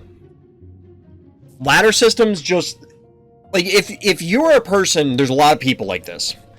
If you're a person that does not enjoy playing against the same person game in and game out, or seeing the same strategies game in and game out, you're gonna get bored. I'm confused as to why people who strictly play async, if they're bored, they don't try Arena. Should the dev do like one update every month? There's no way that's possible. So, I don't remember... Yeah, you probably weren't around for the Runestrike days, were you, Honda? Because they do that. Well, not monthly, but it's close. Being number one is like reaching the top of a mountain of nothingness. Yes and no. If Doc were in here, because he was number one in Runestrike for many, many seasons, because he would just play whatever the broken thing was and just crap on everybody. And as a competitor, I can absolutely appreciate being number one. But I just don't care because I know for a ladder what is required to get there. I think Phobies will be great if there's skins, if you can get Phobies easily, easy ways to get coffee or tears. I think skins are a good way, like, if there was some incentive, like, first of all, there should be something for hitting top X on the ladder. Above and beyond everything else. It should be a new avatar. It should be a portrait border. It should be the loading screen is different when you load into a game. Maybe for you and your opponent. I don't know. But yeah, so Runestrike's model, their seasons were 45 days. They're working currently on getting it down to 30 days. But their seasons were 45 days. And they release new cards, because it's a card game, new cards every single season except for different kill animations would be cool, but that would be very hard to do, Taco. Like, there's a lot of ideas that would be cool, but we also have to, like, you got to be reasonable about it. Because the amount of effort to, like, make a new kill animation for Contortio for one person, you know, like, yeah, different kill, different hearts, like, your heart looks different, stuff like that. I think that would be good. But for the Runestrike comparison, so Runestrike would release new content every season, except for their original plan was once every 3 seasons or once every 4 seasons, they would do a season where they did balancing. Unless something needed to be done, like, it was egregiously bad. Replace the gravestone that pops up. Yeah, there's lots of stuff you could do. And the thing is that without the appropriate amount of people to keep that pipeline going, and we're probably talking more than a dozen people, depending on, like, what the scope of new content is. Are we talking new maps? Are we talking new phobies? Are we talking new whatever? All of it. Any of it. Like, that drives how many people you need. But you're probably going to need a lot of people. I threw out the dozen number because initially I was thinking, oh, one thing. And then I'm like, wait a minute. No, it could be any of these things or more. And plus, the dozen number is arbitrary, so ignore I even said that. But the point is that, like, you need a lot of people, and it's a lot of effort to keep pushing this, and there's the risk that what happens if you're trying to push your monthly update, and Apple doesn't approve it, but Google Play does? Or Steam approves it, and the 2 mobile platforms don't. That could be a problem. That could be a problem. There's a lot of things that go into it. And of course, like, localization is hard enough, let alone if you have to do it when you're trying to, like, do it on that quick of a schedule. What about sudden death mode? Like, if the game enters turn 45, all phobies, players start to get like 200 damage a turn. That's basic. Aren't we in sudden death all the time? Because of the panic points?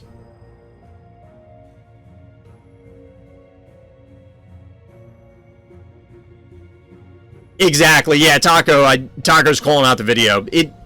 I don't think skins for phobies are really realistic unless you do hats or something similar. Like, there were other ideas. I keep saying hats, but, like, you need to keep the model for the phobie, because, again, what happens when you have a blue Jin Sting on the board? What does that mean? Yes, somebody can just click on it, but how many times have you played Arena and run out of time because of animations or trying to click on stuff? Yeah, I love to see it, Taco. Subscribe to Random's Thoughts on YouTube. Get that in there. Try to get them subs. But, it's a level cap, one of the bigger issues in the game. I think the level cap is the biggest issue in the game. The leveling, well, the economy and the leveling is part of the economy. Blue Jin Sting freeze ability? Yeah, freezing bees. Oh, God, that would be horrifying. I mean, okay, we'll pause for that for a second. There are plenty of poisons and toxins that are numbing. So the idea of being frozen or paralyzed, similar to being frozen, doesn't sound too far-fetched. Like, that doesn't sound ridiculous. But the whole point is, like, if you had a blue Jin Sting on the board, how do you know which Jin Sting it is if there isn't a regular Jin Sting or hematic Jin Sting on the board? Paralytic poison got to be 15 cost. Well, I'm not saying add poison. I'm just saying, like, you have a blue Jin Sting that poisons something and it freezes it. Like, it mechanically it would be freezing it, but lore-wise you would be poisoning it. I know it's a stretch, but, like, yeah, hopefully everybody gets where I'm going with it. But yeah, going back to Roxburgh's point, we talked about it earlier at length, but I think that the in-game economy is the biggest problem facing Phobies. Well, the biggest problem facing Phobies that people talk about. The biggest problem that people don't talk about is the same problem that every game has, and that's growth. And it's not to say, like, don't misunderstand me. Phobies is not dead, Phobies is not dying. Nobody should be thinking that, but every game needs to continue growing or it will eventually hit that other end of the curve. That's just the way things go, because people are going to naturally drop off over time because they lose interest. They've accomplished their goals in the game. Other games come up. Other real-life things come up. Maybe they just will come back to Phobies later and it's time in their life where it's not good for Phobies, you know? Those are natural and realistic and fair things to happen. But the problem is that you don't... if you don't supplement, replace those people, well, then you're just hemorrhaging bodies.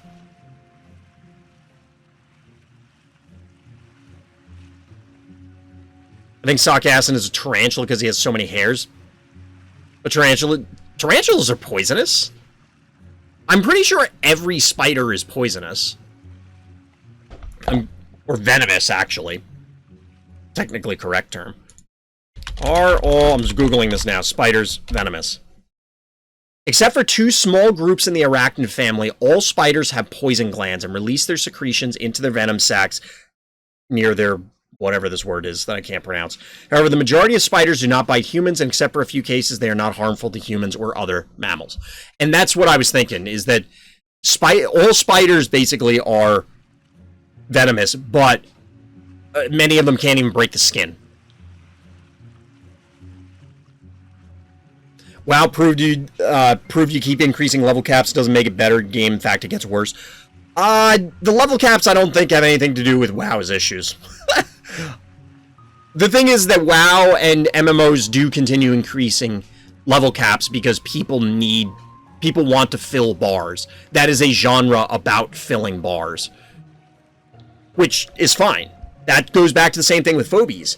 If you abstract it a little bit, card games or Phobies versus MMOs, they introduce a new X pack, increase the level cap, introduce more gear. There's stuff to get. Phobies has an expansion, or a card game has an expansion. Well, there's new Phobies and new stuff to get. It's the same thing, just slightly divergent. Biggest tarantula can eat baby birds. I think they can eat regular birds too, depending on the size of the bird, not just baby birds. But yes, there are spiders that eat birds. Takes longer for new players to get up there. Firstly, secondly, this game does not have link Phobie levels to rank in any way, so a new player level 1 cat coming across the level 8 beauty is ridiculous. Yeah, we talked about that earlier, Roxbridge. So Sarkassin can't poison humans, only Phobies? Fair. I think that... Is it a fair assessment? Does Sarkassin have the same attack animation as Henrietta, where they just kind of, like, slap you with their legs? I see Sarkassin so rarely, and it tends to just die before it does anything.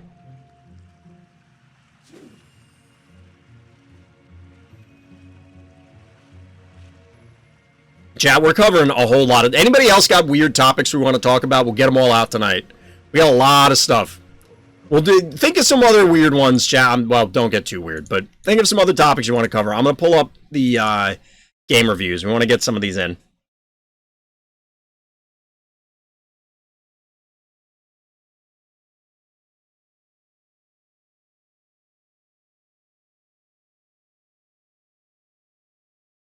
Just double checking some stuff. All right. I think we did the Hyper Eat game yesterday. Yeah, we definitely did this game yesterday. Because I remember this one. I must have just not updated it. We have an intra-chat battle going down here. We got an intra-chat battle. We got Renamon versus Bozo. Renamon versus Bozo. This was an async ranked match that we randomly found each other. All right. If you want to come hang out and maybe apparently meet other chatters on Ladder, then come by the Random Thoughts live stream. RTChompGG over on Twitch, of course. Links in the description. Likes and subscribes, all that fun stuff. But we're here on RCO. Had a brain fart for a second. Drama, exactly. We got intra-chat drama. Hey, time out, chat. The game hurt us. We got some creepy crawlies on the board. So we'll see if this Sockassin actually does anything. We get a stabby opener from our bad guy. This time it's Bozo. Yes, Bozo, you are the bad guy this time. And Renamon, our hero here in the orange trunks. I'm telling you, chat. Sockassin never attacks. Little chop going down. Timeout. Is there a string attached to the hook on Gravedigger as well? Yes. So they're both appendages are on strings. That's interesting. You're glad you didn't miss this review? So we get a bank from our hero here. I actually don't mind the double turret opener, but obviously the Sockassin placement was just an error. Ooh, can't quite take down the Gravedigger. That's a little unfortunate. Neither player... What? That's weird. Neither player has gone for a flyer until, of course, now. I was going to get that statement out quicker, but I was so stunned by the statue. Gravedigger's phobia is scissors. I guess you can make that argument for all the undead if they're going to cut the stitches that are holding them together. Although, honestly, it kind of looks like just Band-Aids. I know it's probably supposed to be bolts, but, you know. So the flyers do finally come out. Murder Wing here, Maggie up here. Our bad guy seems to be in a not terrible position. Yes, they're down panic points, but they have double turrets set up. They have a lobber. They have the better flyer. A few different things going for bad guy, but the hero... There goes my hero. It's Cerberus every day. You love to see it. Get a little good boy action, or a big good boy action. So, chat. Here's the big question. Here's our deep thoughts question for the moment. This Cerberus, is this supposed to be Cerberus, like Greek mythology, Cerberus guards the gates of hell? Or is it just named Cerberus, and then if it's just named Cerberus and it's Frankenstein together dogs, what breeds of dogs were these? Phobie Survival Guide 7, Gravedigger. Get a pair of scissors and cut the Gravedigger's hands off. And then stomp on his 4 toes and yank his hair.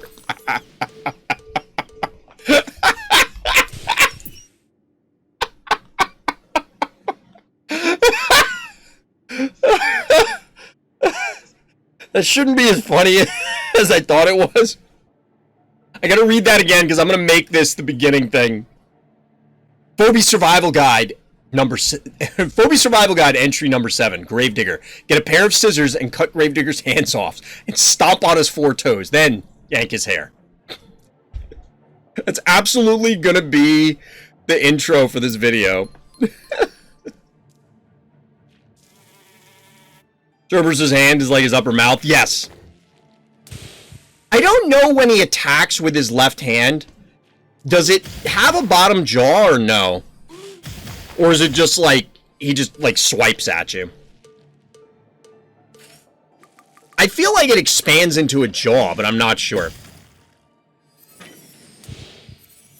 even know what's going on in this game, chat. Like, I'm so distracted by the Phobies survival guide. That would actually be really funny. Time out. Remind me after the game, chat, to make a point about the survival guide. I think that would be a fun thing to compile in Discord. But I want to put it in the main part of the video so people don't miss it.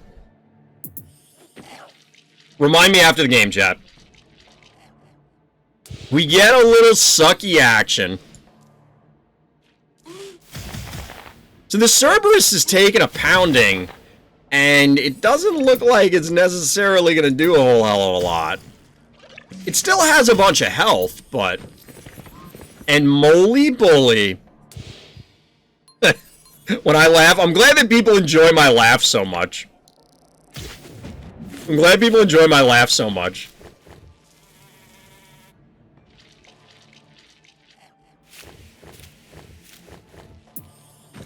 Chat, it got real... Ooh, Fire Ant. It got really cool here for, like, a day and a half. And now it's back to being gross again. Rumbleverse laugh is the best laugh. Well, that was a really funny moment. Henrietta finally did something. For now. For now. I mean, as soon as... Well, they pulled back, so I guess Renamon's not... Like, this may actually die to the poison. Because Renamon's probably not going to engage. The survival guide originated from Scrungle? It started with Hevo or Chuck? I kind of remember that now that you're saying that with Chuck. About stomping on Chuck's 2 toes. You know, the undead in this game have like a combined 15 toes. Like, all of them together have about 15 toes. Which begs the question, which one of them... I don't know if any of them have multiple legs, but which one of them got shorted on toes? This was a pretty good invade. I know we're talking about random stuff. Hey, Jenna, what's good? Welcome back, and thanks for coming by. You're always welcome to swing by. Well, we did finally see some Phobies go down, so ultimately that Henrietta didn't do anything because, again, saved it. This Cerberus, I don't know. I love Cerberus, but... Okay, timeout, chat. So you can't see this at the bottom, can you? No, you can't. I'm gonna hide something momentarily, chat. I just want you to take a quick peek.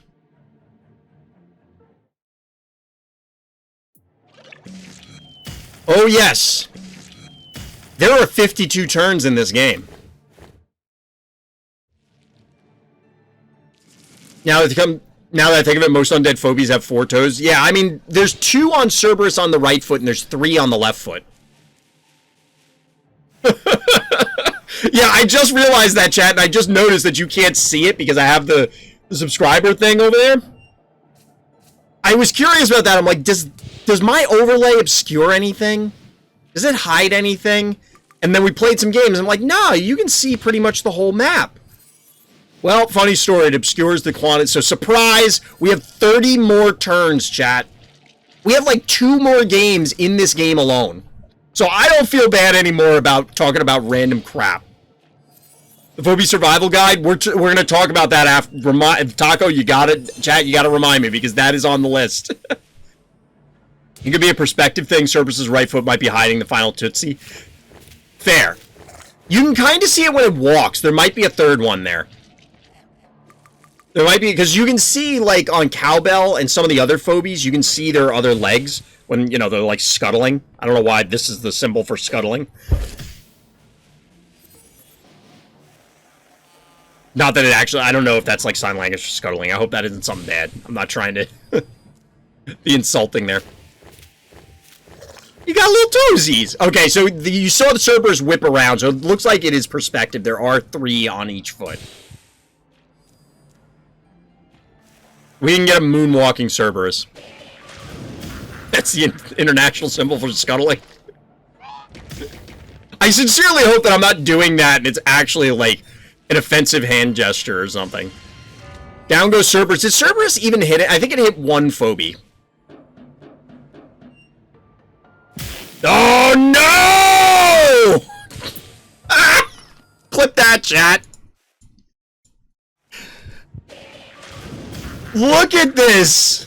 Oh, it spoiled it. It spoils it. Oh, no. I can't rewind it. Ah, well, whatever. I like how Moly Bully attacks something after it smells. Yeah, it's just like... Yeah, that's yummy. See, this goes back to what I was talking about when the fire ant do a trap thing. Yeah, exactly.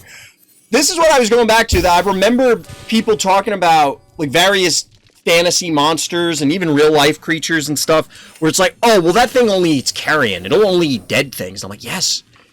But guess what? It can make you dead. And then it eats you. Global warming gaming. Chat, this game has been good for the lulz. We're only at turn 29 of 52 for the record, chat. Maybe I should move the subscriber thing that's down here to the top. I don't know. What do you think, chat?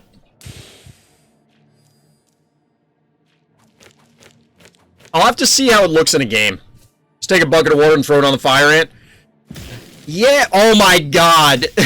I mean, it's 52 turns. You had to assume that there were going to be traps everywhere, but this is kind of hilarious. In a very, very stupid way. Has the Sucky connected with anything? I don't even know, like... The thing is that Bozo has a panic point advantage. Exactly, like, this is the fun part, like, not that other parts of streaming aren't fun. I mean, there are parts that are not fun, but, like, streaming is fun. But when I can just kind of chill out, we're bullshitting with chat, we're making jokes, and then, like, we're watching this. I hope people watch this game. Sucky got a charge attack on Stabby, fair. Wait, I was looking at chat. Why did this jar go in? Oh, to kill the Clinico?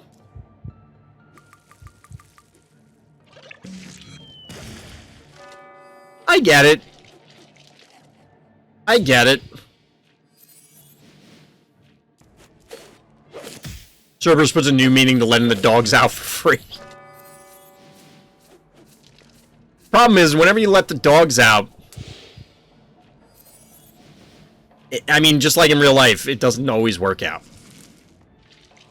What is it, like... I assume Bozo is not going to advance.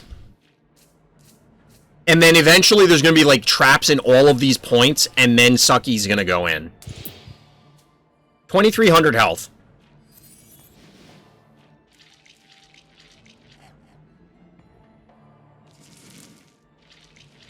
Like, Renamon's got to do something. Turn 39 of 52, chat. Here, you know what? I'll do this.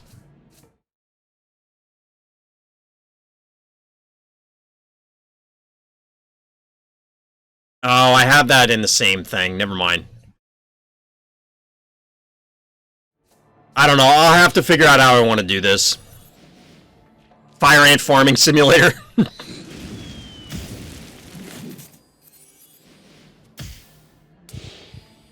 This game is insane.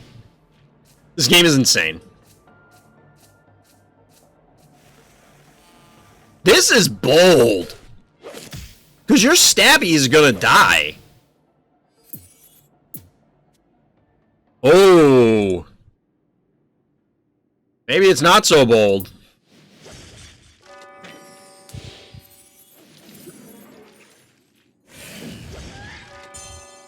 What? What is happening in this game, chat? Oh my god, this jackass is gonna live. Oh, they put a trap. The fire ant trap went down here.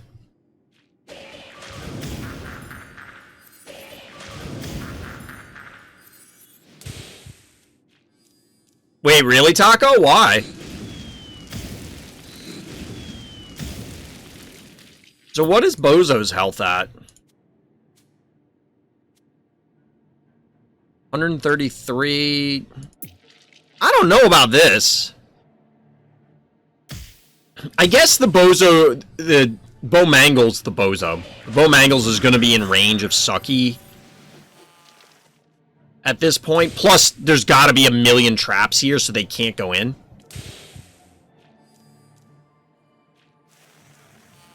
What's Orange's heart HP? Not a lot. 500. The 1400. And you know that there's 1,000 traps here, so Bowmangles can't go in.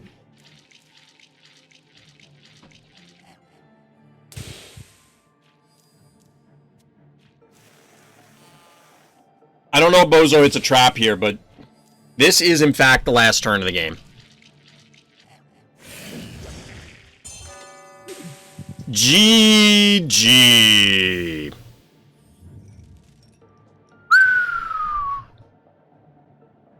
That game was ridiculous. That game was absolutely ridiculous.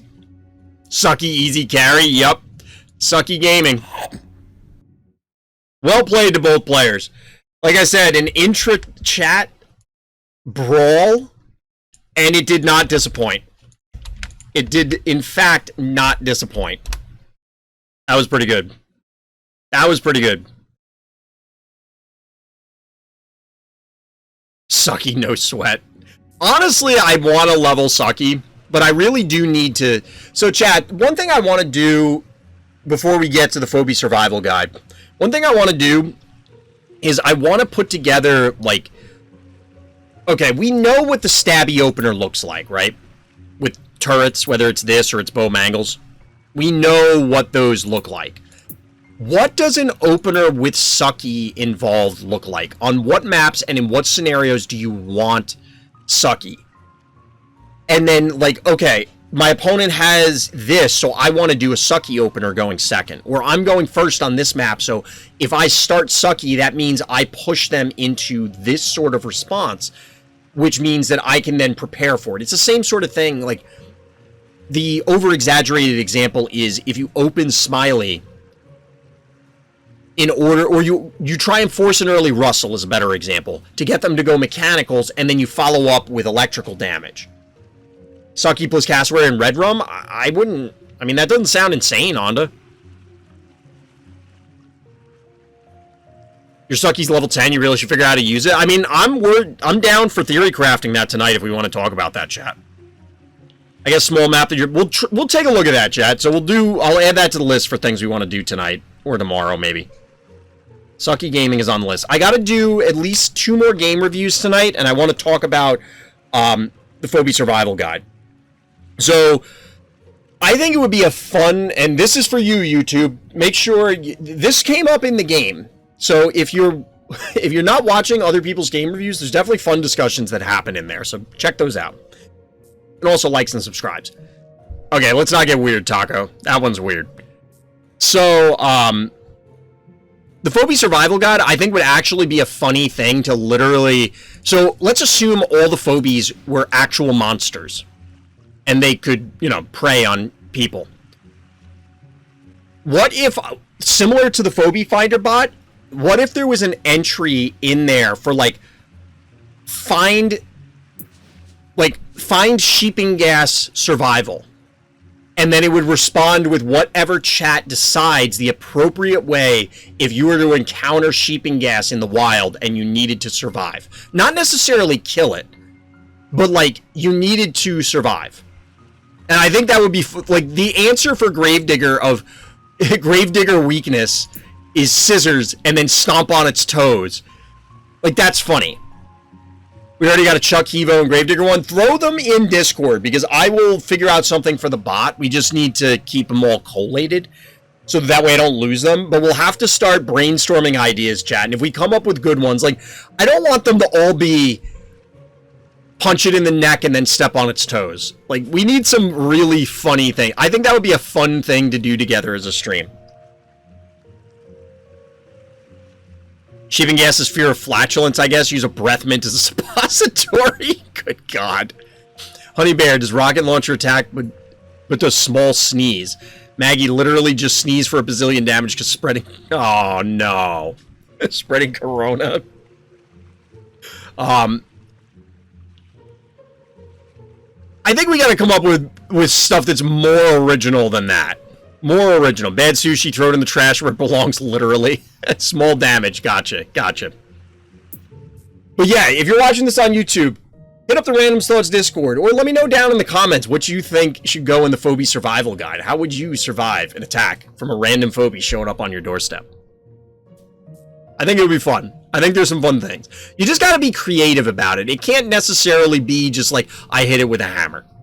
Like, assume that these things are actually threatening. And they can't be like a book. You know, you can't have a whole novel on the exact steps, like a murder mystery novel on how you're going to deal with misanthrope. Like, it's got to be creative, Chad. Put on your creative thinking caps. Come up with some fun stuff. I know you can do it. All right, Chad. We'll do a couple more game reviews. Because let me move this over. Did I move this? Yes, I moved this over. We got to do... Oh, DT's up next. We got a DT game review.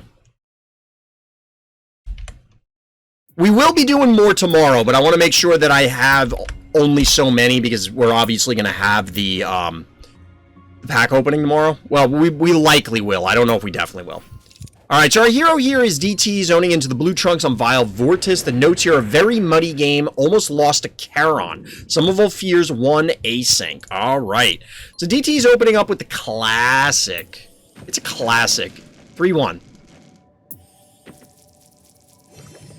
You encounter a honey bear in the wild. Don't worry, it's damaged in anything. All you need to do is just stand there, shit itself, realizing it can't hurt you. I just still keep thinking that Barzilla have the depressed and drunk-looking face because he didn't get the job to be Godzilla in the Godzilla film. Ooh, this is a good play by DT. This is a good play by DT. The aggressive opener by bad guy here of putting Snowball down here yields a dead Snowball. And because of the healing spot, like, yep, yeah, Spud's going to get damaged, but it's going to roll its potato butt all the way up here to the healing spot.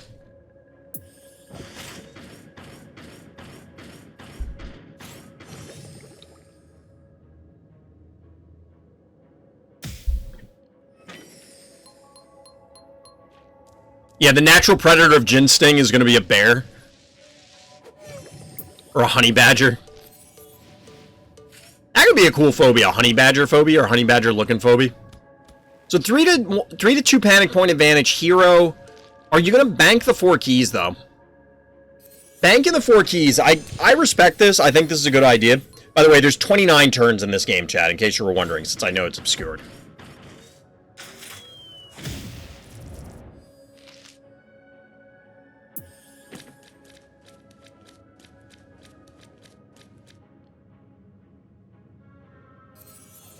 So bad guy here is not interested in banking. They're not interested in banking, but the thing is, because DT banked and was able to set this up, like... The only concern here is, I don't think you can really punish the Hevo. I don't know about that. So you're going to lose the Cassowary for the Henrietta? Ooh, the DT Classic. It's Blastomatic. I'm curious how this does on this map. Yeah, you lose the Cassowary for the Henrietta here. I don't know about that. And that doesn't get you much. This could be the thumbnail. Like, look at that. I didn't realize that Hevo literally leaps when it does this throw. Like, look at that. None of the legs are on the ground. Well, maybe the 4th leg is, but we don't know. So 3 keys here. Well, to be fair, DT is still up keys because of the loss of Snowball earlier in the game. But here is the Charon. The Charon that DT indicated might actually take the game.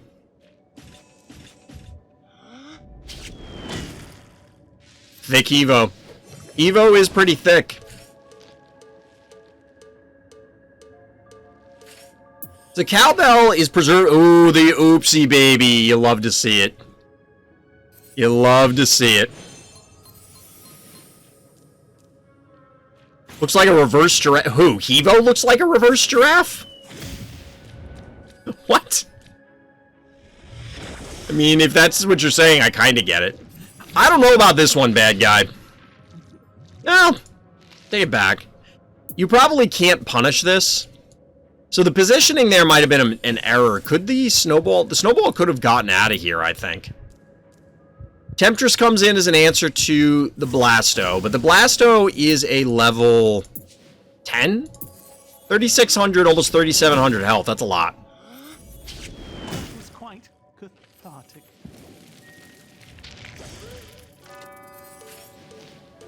Yeah, there's some Charon gaming in this one. Get a little Charon action going. I like this. The Honey Bear, too. How often is every lava tile on the map slimed? How often does that happen, chat? It can't be very often. Alright, so this is presumably a dead cowbell. Which is... So DT is hemorrhaging some phobies kind of at random here.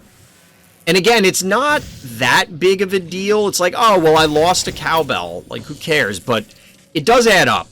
Ooh, we have a Zappy. So it's a 3-to-1 panic point advantage thanks to the slime down at the bottom. Yeah, it's a mud fight. They're just slinging mud. No fear from the mechanicals here. Absolutely no fear of the electric damage, which, I mean, realistically, they shouldn't. You gonna jar here? Yep, jar to finish off the Temptress. Bad guy is all in on this electrical damage. Ooh, the Clinico. So this Zappy is gonna prove to be an issue. Bullying a baby, part 1. It's like taking creepy bugs from a baby. Wait, what? Charon's attack animation and model in general is very cool. It's just unfortunate that it's Charon, yeah. This is a 4-to-0 panic point advantage, and there's a Stairmaster and a Hevo on your heart. Yes, you have 6,300 health, but that's going to evaporate very quickly.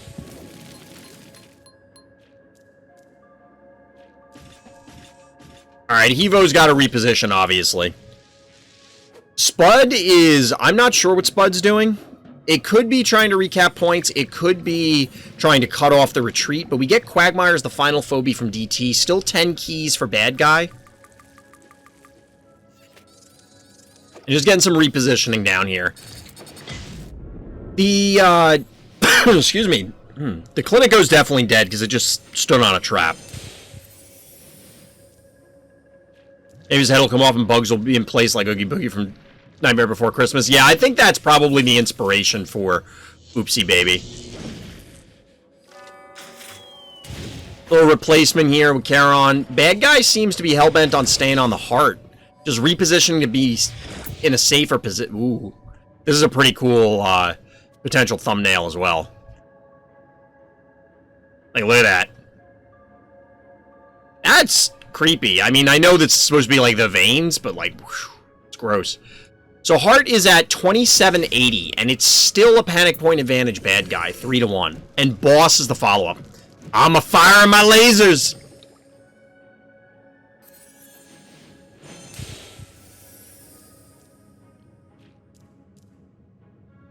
Quagmire's fears tissues and allergy pills.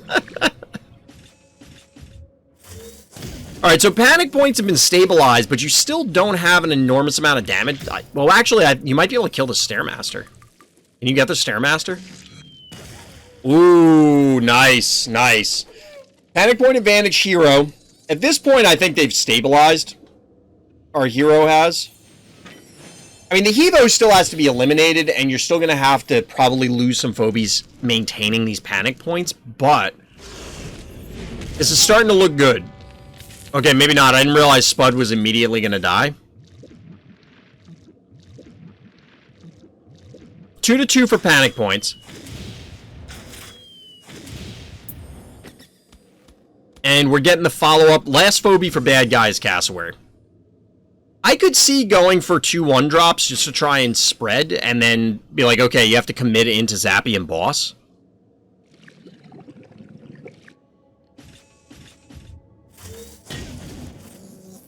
Stairmaster's weakness is eyelashes. Down goes Hevo. Ooh, the Oopsie Baby power down. How big is this Oopsie Baby? This Oopsie Baby is level 8, so minus 423 damage. That's actually pretty significant. Yeah, sand in the eyes. I was gonna say dust or something like that, too. Any general eye irritant. Alright, obviously a little you're fired action going down. Here's where Erratic would be better than Zappy, just because of the chain. But, maybe not worth it. So the Charon just reapplying mud down here. Just poke it in the eye, yep. The old Three Stooges routine. This is pretty cool. A heads-up play by DT with the mud here to turn off the fire from You're Fired. And the panic point. So now it's a 2-to-1 panic point advantage instead of 3. This DT's heart is at 930. Yeah, shampoo getting thrown at him, that could be a problem for Stairmaster as well.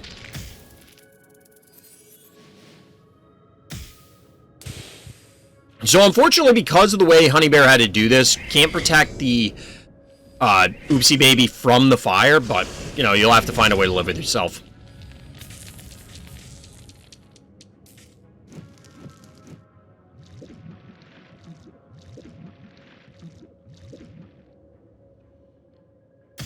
So bad guys retreating, which I think they have to, but I don't know how they... I think they need... Maybe they didn't have to. I think bad guy needed to stay on the offensive here and pressure, because if you don't... Like, as soon as you give this ground up, you're never reclaiming it, I don't think. Maybe they should stop mudding that bottom panic point. That would have been good, honestly. I mean, you can't recap it with Charon for obvious reasons, and so it would have had to have been the Zappy. But that might have been worth it. Because then they'd have it instead of just it not existing. So boss should almost be ready to do your... Yeah, he's going to be able to do You're Fired next turn.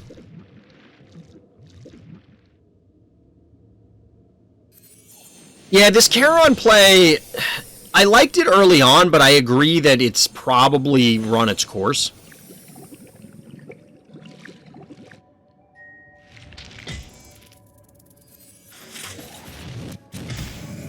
Yo, laser going. I'm firing my lasers.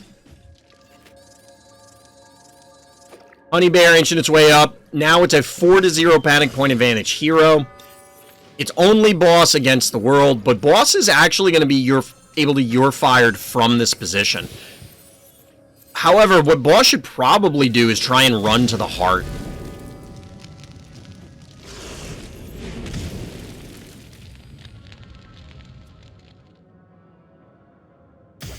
Could they?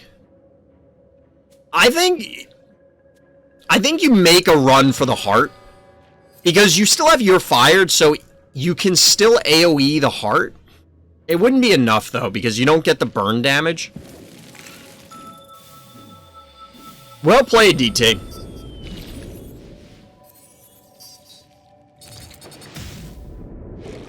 What's the Charon doing? Not a whole lot, Rock Swan. Not a whole lot. It did present a fairly significant threat because it kept screwing with the panic point math. But at the end of the day, I agree with chat that the Charon probably should have made way for a different Phobie to allow it to cap that bottom point. Force DT to have to try and cover more area. But GG, well played, DT. That's a tough one to hang in on. That's a tough one to hang in on. But GG. GG. Alright, so that's going to do it for the Phobies portion of the stream. We're going to be switching over to some variety because chat is, you know... Chat's pretty excited about it. But if you want to come by the live stream, RTChompGG over on Twitch, see some live Phobies action and, of course, some other games. My Discord is in the description, and as always, the likes and subscribes do seriously help. But that's going to do it for this time, so as always, everybody, thank you for listening, thank you for watching, and Black Lives Matter.